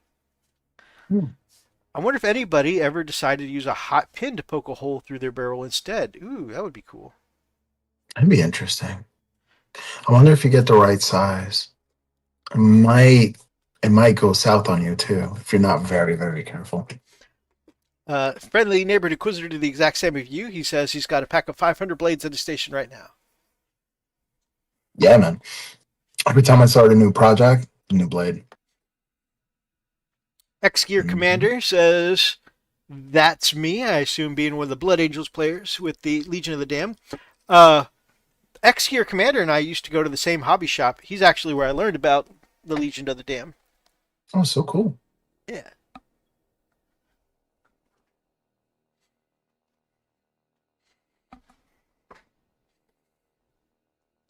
It's very cool. You guys have a really close knit community. That's awesome.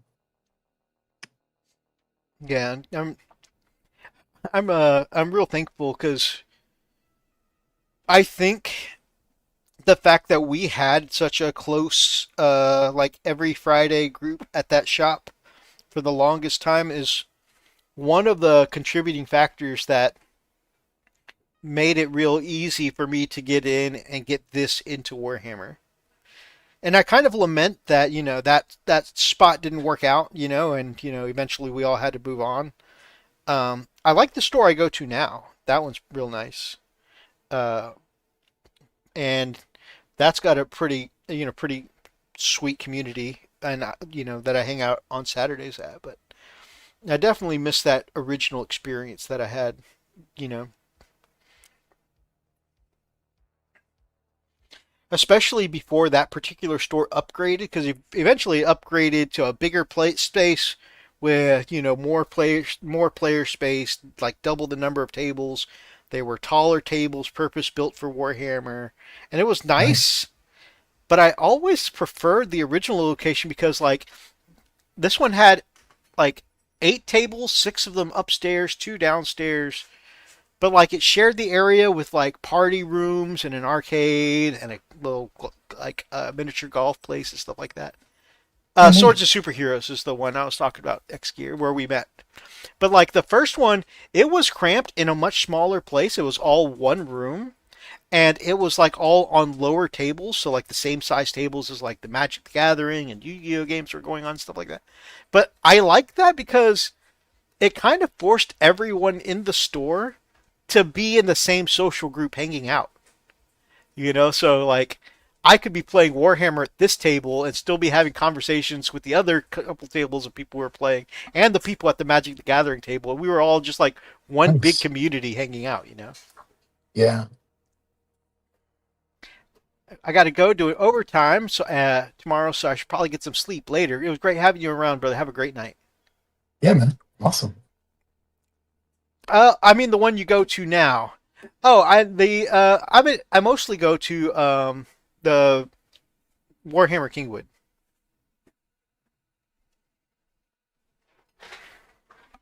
Which shins 36 and 37. So is that a Warhammer store or a hobby shop? Warhammer It's Kingwood. actually a Warhammer store. Okay.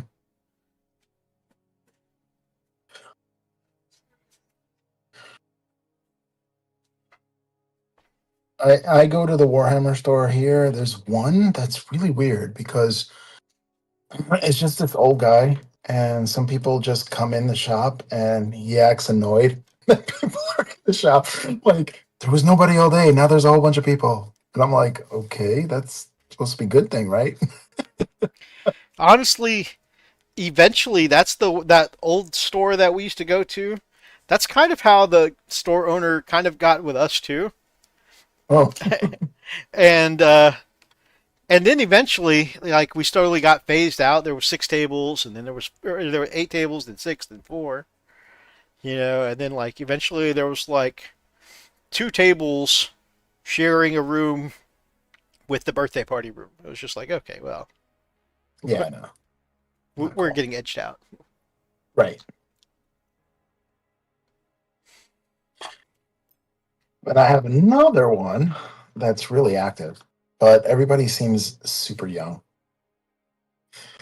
I feel like an old fogey when I go there. Has that creeped in? Have you gone to play Warhammer and seen a whole bunch of young people, which is awesome, but nobody your age after a while? Thankfully, I haven't had that happen yet. Uh, Yeah. in fact, like there's the store I go to has a good mix of people older than me and people younger than me. Oh, cool. That's cool. So you have some of the old guard. Yeah. Uh, And almost everybody there is like adults.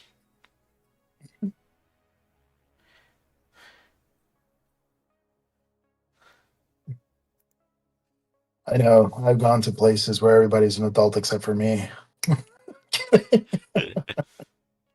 I'm a child at heart. Fair, fair. Yeah. I never let that go because then life will get like boring, I Yep. guess. Ooh. Might actually finish 5 tonight. Whoa.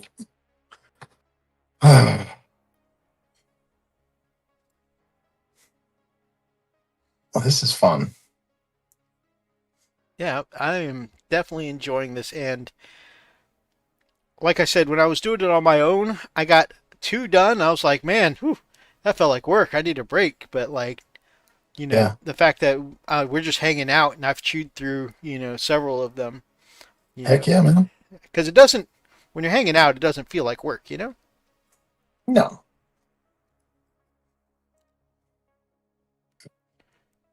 Drilling out some gun barrels.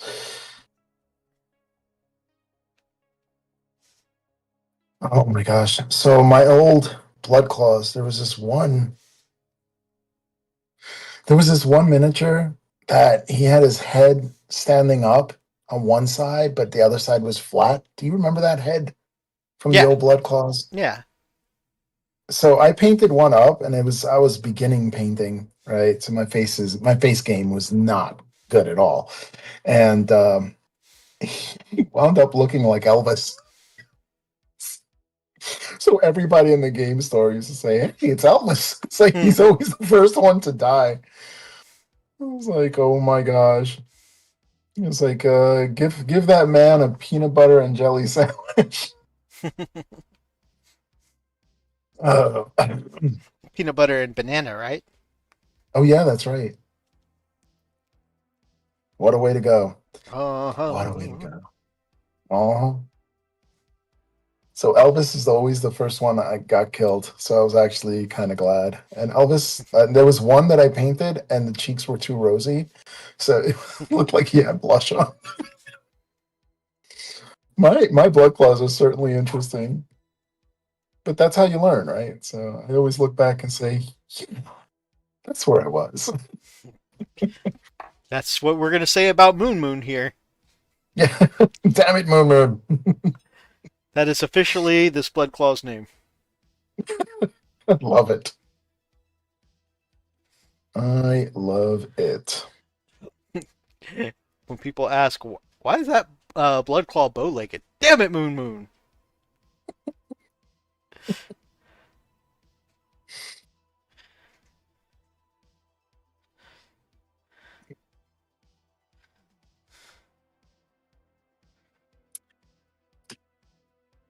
Oh wow, what's that? Piece 91 is actually a chainsword in a sheath. Oh, that's cool. That is amazing. What? That's crazy. Oh, you're on the Grey Hunter sprue, right? I am, yeah. I am. Uh, That's insane. I love it.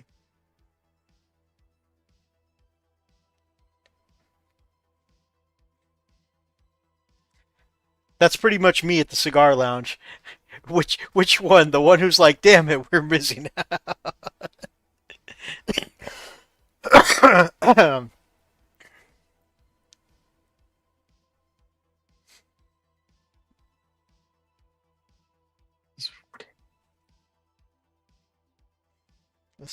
31 and 32.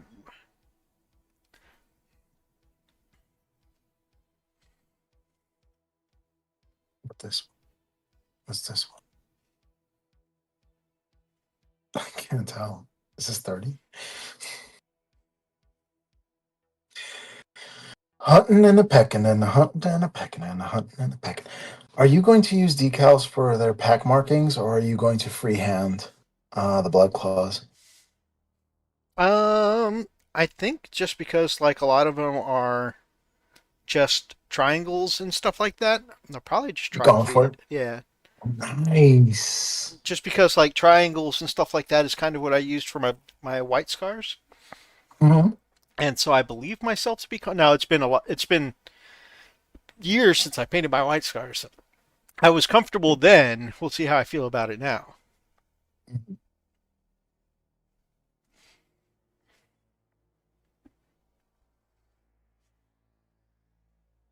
49 and 48. Okay, so where's 48? Bolt rifles. So I might get into 3D printing more weapons because I did the chainsword.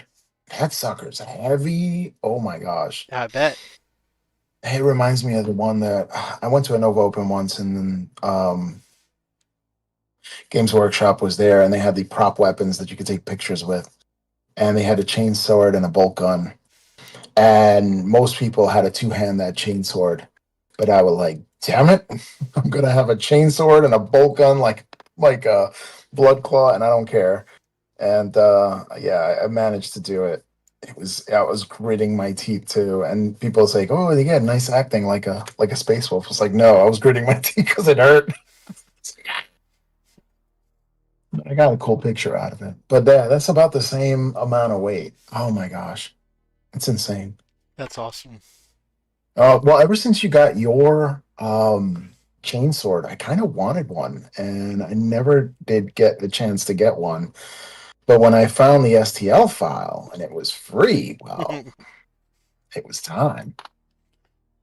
It was time. It took me about a week to print out, but darn it, I got my chainsword, and now it's a prop. Yeah, you guys I can don't know what else to do with it. you guys can check that out on his channel if you want to see him building a chainsword and painting. Oh yeah, that's right. So excited about this release. Okay. Now, let's see what we got here. That looks like a thing for that. There are 58 here. I think it I need a was 40. Man at Arms that did a real working chainsword for one of their episodes. Oh yeah, that's crazy. It was like Did they a. base it? Go ahead. Oh, so they base it off of um, ch- um. Now I'm not thinking of it. What are those tools to chop wood? Oh, the chainsword or chainsaw. I mean, What is it? just a chainsaw. Chainsaw. Okay, I don't know why. Did they base it off a chainsaw?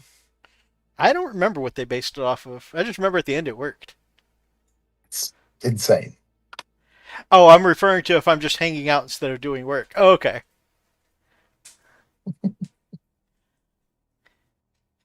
Um, but I remember it was Blood Angels themed, and Neat. it seemed to be like a great big two-hander. So I think they were basing it off the Eviscerator.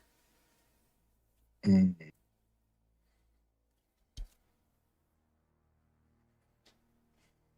But it was pretty cool.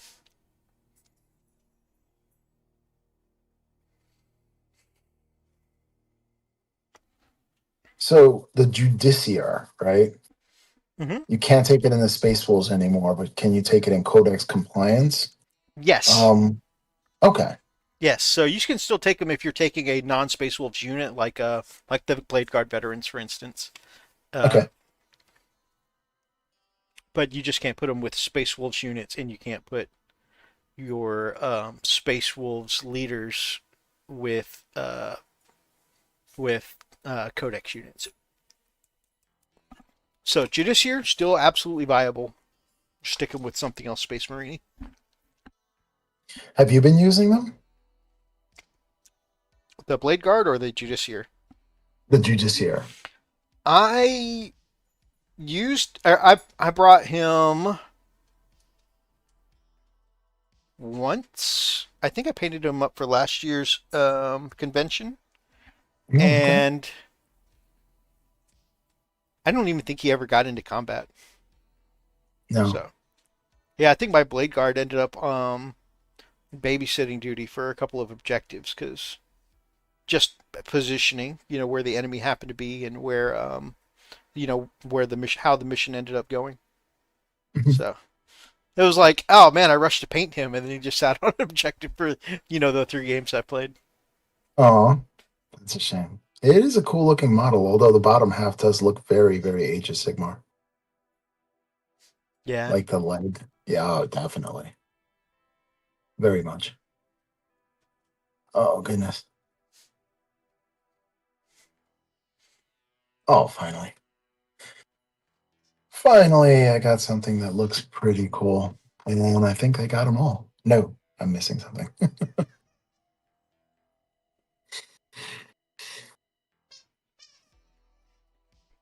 So, yeah, the Star Child is supposed to be the Emperor Reborn. oh my goodness, Puppo. Hmm? Oh, my pup's going crazy with her squeaky.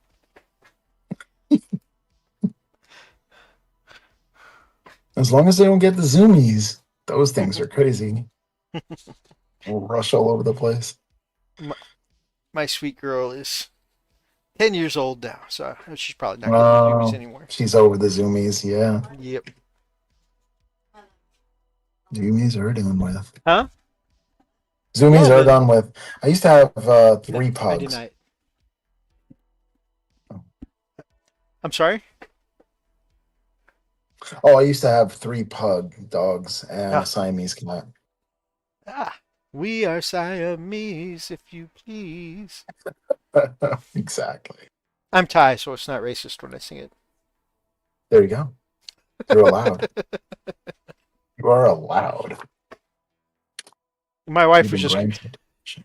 my wife was just correcting me. Apparently, my sweet girl's 11 now. Is that before or after this November? Oh,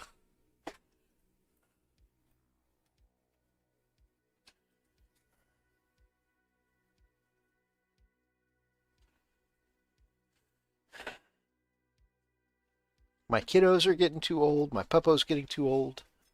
How old is your oldest? My son.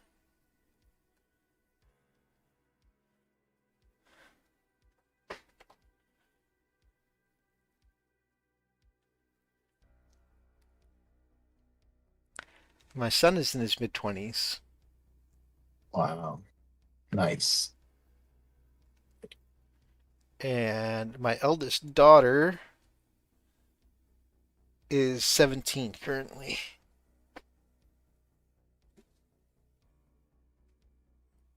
So everybody's getting too old. Are you one of those dads that if she brings home somebody, you start cleaning your gun collection? Yep. Yep. Yeah. Her first boyfriend first came over for when we went trick or treating. And granted, I always take my sidearm with me when we go trick or treating because you don't know who's crazy out there in the middle of the night. For real. However, I did make sure it was seen several times.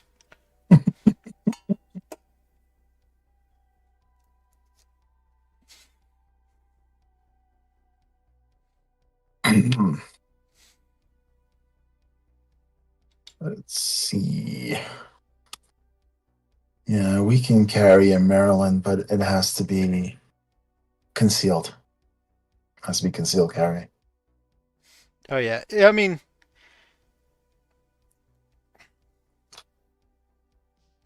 thankfully we have constitutional Um, carry here, but we can also get license for it. nice. But night, Charles. Thank you for Good stopping night, by. Charles. Thank you for hanging out with the crew.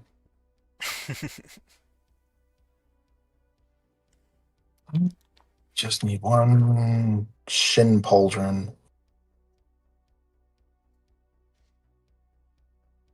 which are not in these two sprues. It's driving me crazy. There has to be three sprues. There's no way. There's no way. It can't just be two sprues. Is it just two sprues? Can't be just two sprues. Earlier in the chat, um, I think it was Kale that said it was two sprues of two. Two sprues of two? Yeah. So, five on, two of these, five on the other five on the same two.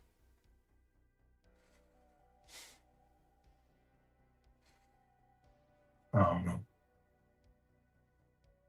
Stop McPassy. Ooh, baby.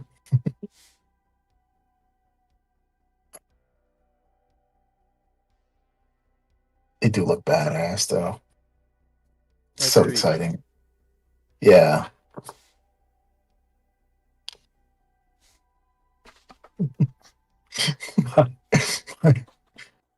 Mine are looking like they're just walking. They're going. They're just walking. It's like, lady. They don't look aggressive at all. I must Oh have yeah, messed up somehow. I think the gray hunters are a little more like just Less walking. dynamic. Yeah, because they are like standing there with the guns holding the objective. The blood claw's got to get in close. Mhm. There. Take you off there and put you on here. Let's go. Welcome to the insanity. Oh man. Now, where did I put my green stuff? Here it Somebody's is. sculpting. Well, the armor Oh, plates where the legs meet on Moon's waist here, or crotch area. It's kind of obvious that the armor plates aren't lining up correctly, so I'm going to give him a little pelt. oh, A nice. little, Sculpting pelts. a little crotch pelt, Nice. so you can't see his easy access. His Wawa banner. Okay, get another sword. Give me chain sword. Oh yeah. Oh yeah. Chain swords. Let me Bounce, see. bounce. Oh yeah. Oh yeah.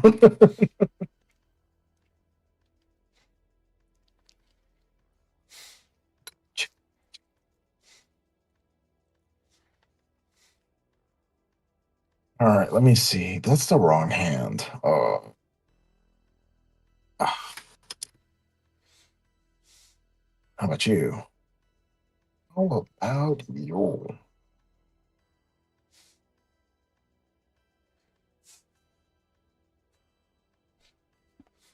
Power fist.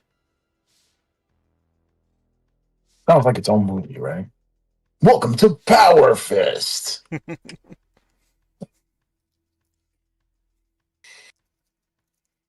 Okay, you Like and some kind of you. sci-fi boxing movie.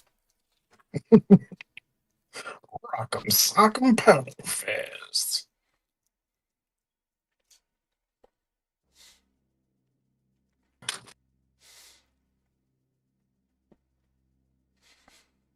Like a marathon. All right, so your hand is supposed to look like this or this or this as well. Oh yeah, look at that. That's right. Okay, I'm gonna do it. I'm doing it. I'm going the distance. All right.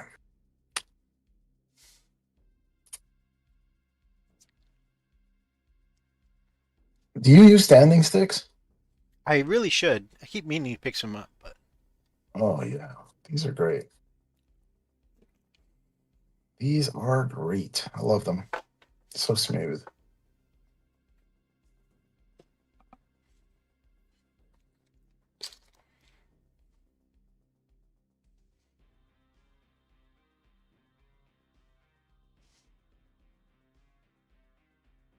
All right, let's see if I can get this arm done. And then I would actually have five complete, except for the heads. And then I put them on pill bottles because that's how I do. and I will have 5 plus Moon Moon. Nice. Have you built anything else from the box? No, no, this is my starting point. Okay. Awesome. So you got a lot done. Let's see. That is epic. Let's jump in this up. Because the arms they give you a little more freedom.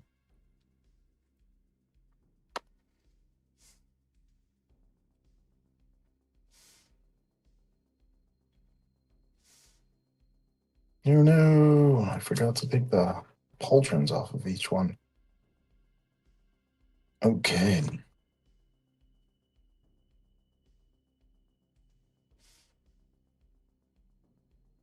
I have some terrain I've been meaning to send you. Ooh, terrain. Space Wolves terrain. I built them a while ago, I think. An entire table worth of columns and pillars. Is that from the Fang tutorial? Yes. That's awesome. Yeah. I gotta pack that up and give it to you. Thank you so much, brother. Yeesh. Of course. Okay, get to this. That is looking good. Yeah, I'm running out of space too. That is Ever since total. I, ever since ever since the 3D printer, I've been printing out so much for my D&D campaign. It's like I am running out of space. Just running out of space. Printing will do that. Yeah. Never got into the resin printing. I can never get the right, I don't know, everything. It can be finicky. It Yeah. makes me super jealous because, like, which I mean, subjectively jealous. I know, if, if one were to apply themselves, and study, maybe I could get the same results. But I'm jealous that of the results that my friend Archer gets because he is super dialed in, Oh, and nice. he said that he just really hyper focused on getting all of his print settings right, and he like Yeah, learned everything about it from like layer line, in-depth layer line heights and resin mixes. I mean, it's he is like he made himself really knowledgeable on it, and I'm just like so even like a basic Space Marine, I'm just like, wow, that looks really crisp and good. He's just like, I'm like, what are you using? He's like, I just really got the settings dialed in. I'm just like, holy crap. nice. Yeah, that's its own hobby, I think. Oh, for sure. I have a PLA printer. I got myself a Creality K1, which is really cool. But even now, like it's my second Creality K1 that I got because the first one I got a blob of doom and it ruined everything. Like the first layer line didn't go down right. So what happened was is that all the filament went back up into the hot end and just blobbed everything up. So I couldn't redeem it. I have it downstairs for spare parts. Man, And so I bought myself a new one. And now the hot end got clogged, but I bought an anti-clogging thing. But there's always something. I think I printed too much. Like I had it running day and night because I was doing this dwarven village and I was printing out these houses. But yeah, I feel like I did that kind of with my first resin printer and ended up burning up the motherboard because I just had to go in constant, like you said, day and night. it's hard not to get excited. Yeah. And I have to do this, but I'm gonna have to wait like 4 hours for it. Right, fine. I waited my 4 hours. I'm gonna start another project, right? Yeah. Like I paid my dues. I waited my 4 hours. Give me more minis. Give me more minis, machine. Give me more minis. Well, you Boy, have this awesome 3D prints for your custodies. That's epic. thank you so much. I'm really pleased Wow. with the way those tanks came out. Yeah. It's like I like the tanks, but I am not paying Forge World money. It's bad enough that I did that for the Tower Armor, but For that's because reals. Izzy Sanchez. He's if you don't know, and if you don't know, Tau. His Tau are absolutely amazing. I think he's part of Vanguard Tactics, and I interviewed him for my channel. Really great, awesome person, and he admits it. He's like, well, I don't do brushwork a lot, but I did master like the airbrush. Like that's my tool of choice. And I'm like, okay, then that's interesting. But I like to diversify my stuff. But his towel looks freaking amazing. That's He, awesome. he actually he sold me a tiger shark as well. Like, damn it. I didn't want to buy Forge World. And he's like, I'll give you $100 off. And I'm like, what? Say that again. Tell me more. Tell me more.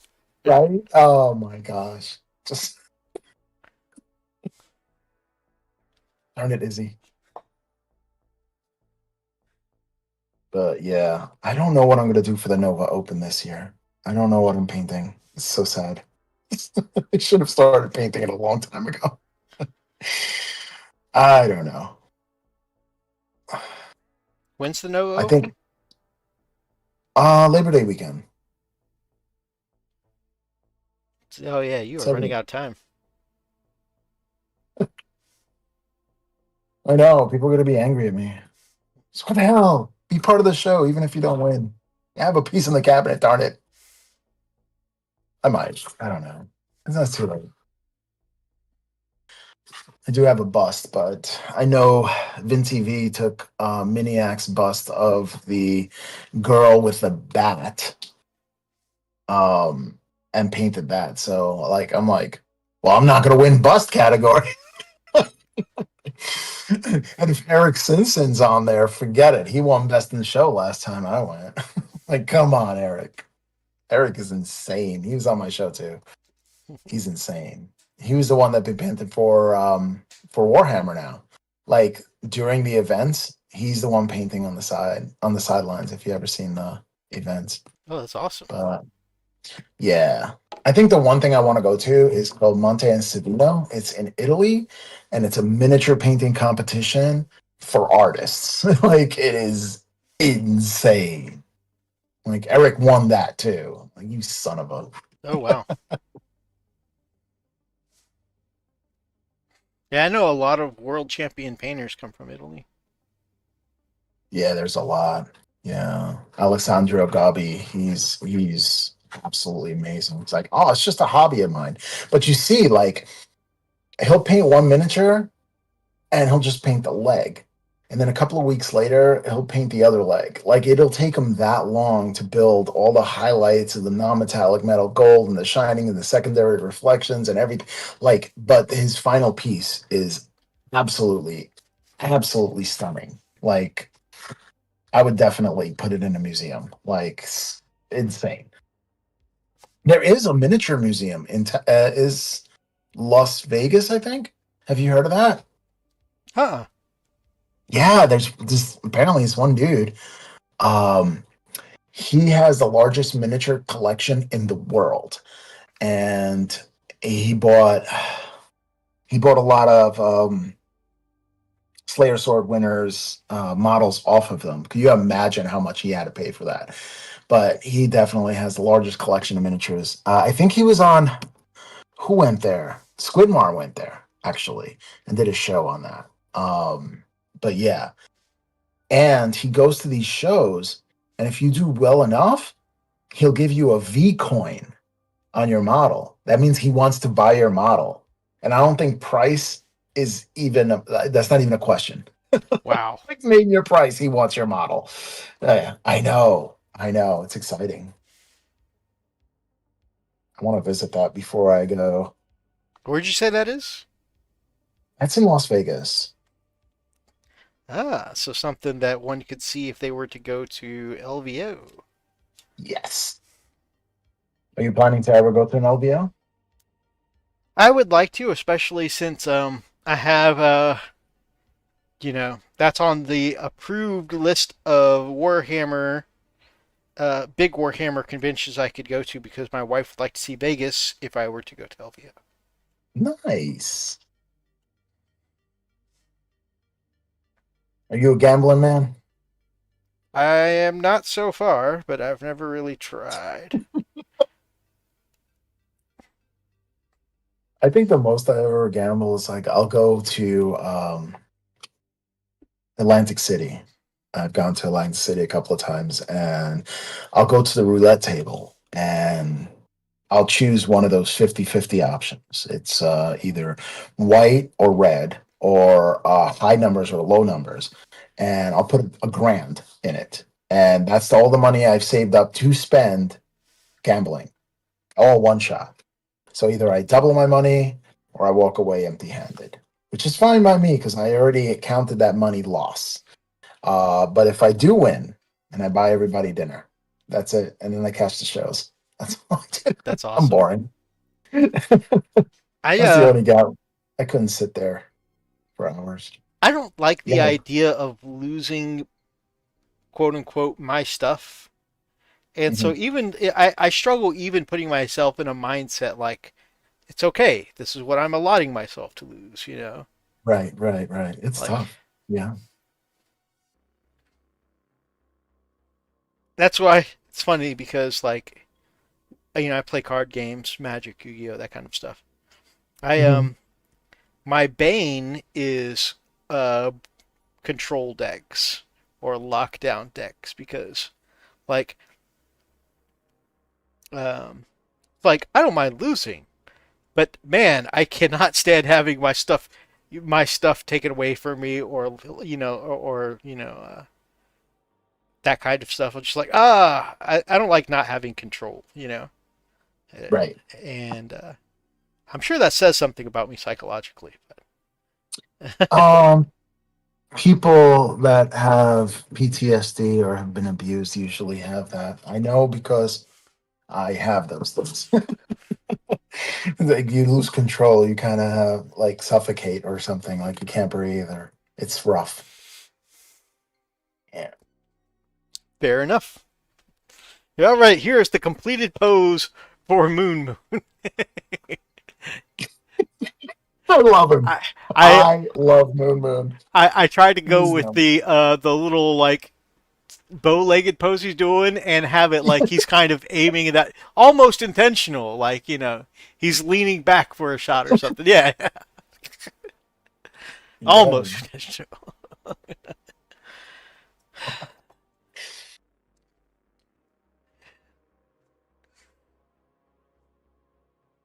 that's so much fun.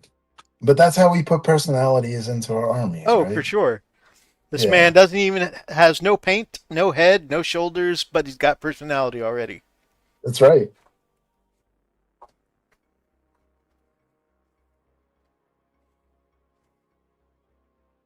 Oh, these faces are gorgeous.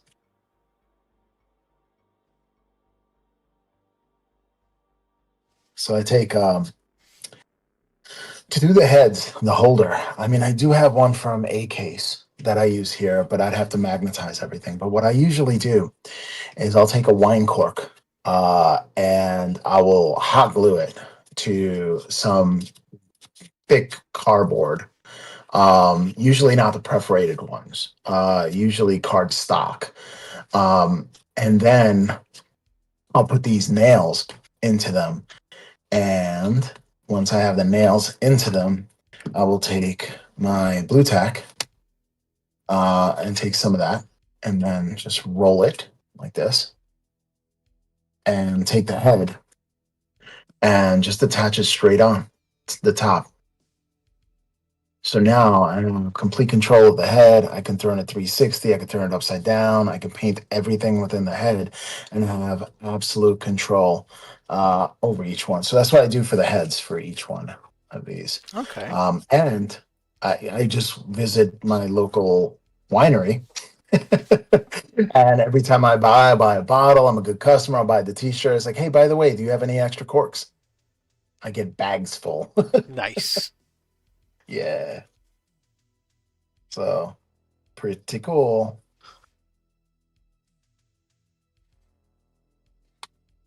Goodness. I'm trying to take these nails off. I've been on for a while.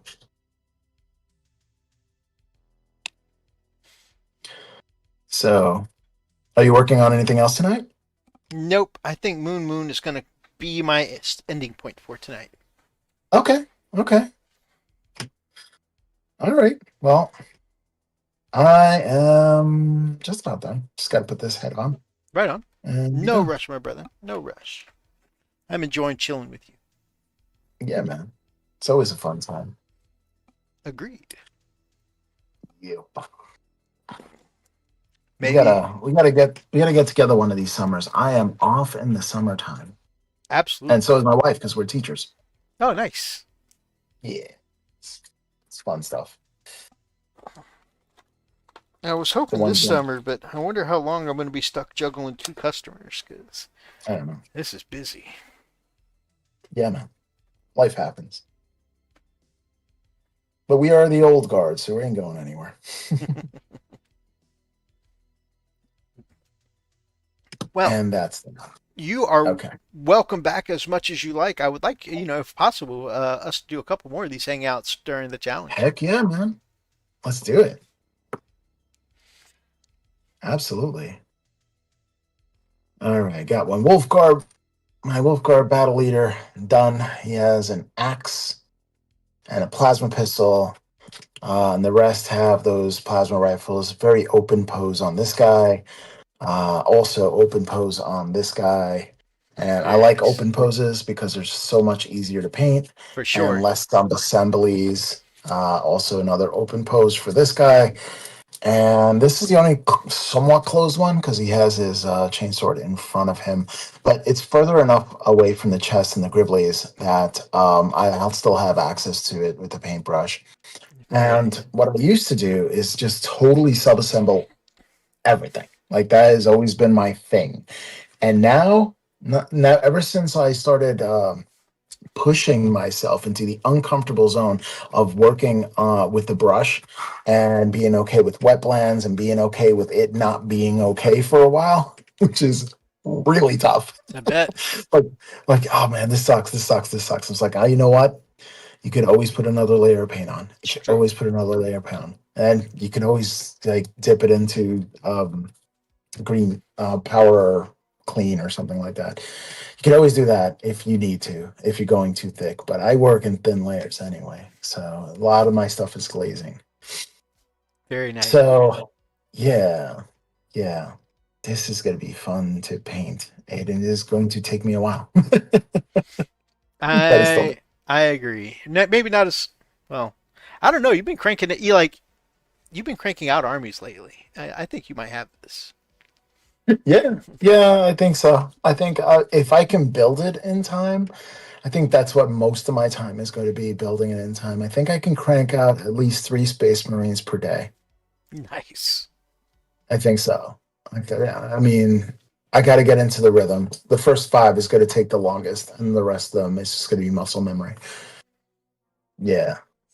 But what I do is I build them all and I put them on the shelf and I have them all lined up. So this way I'll just take something off the shelf and I'll paint. I will not, I refuse to batch paint.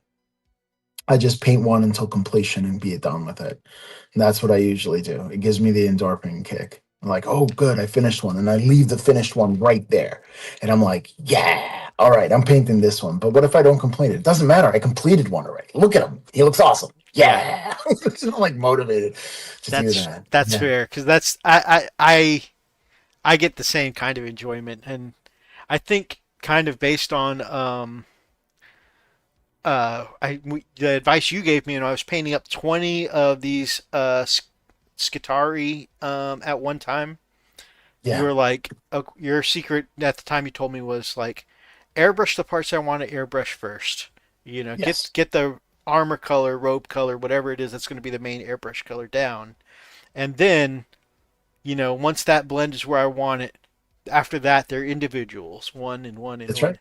And that is how I powered through painting, just 20 of those guys all at once. Because AdMech is known for being kind of difficult to paint because they have so much detail. And I Oh kind my of gosh. powered through all that detail because, like, I was getting those quick dopamine hits of, okay, tonight I finished this one, Electro Priest. And if I don't finish anything else, at least I got this one guy done. Yeah. Well, Nick Beer, I had a conversation about him with that as well. He said that he can only batch paint. Like Yeah, he can't. Yeah, that's not. He can't just do it individual. It's like no, it has to be perfectly the same throughout the entire army. And I'm like, I guess that's your thing. To me, I have to add variation on each one. Everything has to be a little bit different, a little bit more exciting. So yeah. Oh, what a glorious hobby we have. What a glorious time to be alive. Really. true, true. It is awesome. It is awesome. Uh, all right, brother. I know you're tired. I'm going It's to all have to good. do this again. Thank you so much for joining me tonight. And thank you, Absolutely. anyone who might still be watching. Make sure that you check out Brother Rob, the Miniatures Paintbrush, down in the Friends of Wolfbrother Hobbies down below. And Come hang out. if you guys liked tonight's episode, please make sure that you grab up an axe and smash that like button in the name of the Emperor. Drop us some comments down below. And until next time, guys, if you are not yet subscribed to my brother, the TMP, and if you're not subscribed to this guy, we'd love you to have you as part of the pack here at Wolfbrother Hobbies and over on the Miniatures Paintbrush. Until next time, fam, Stay frosty. stay frosty.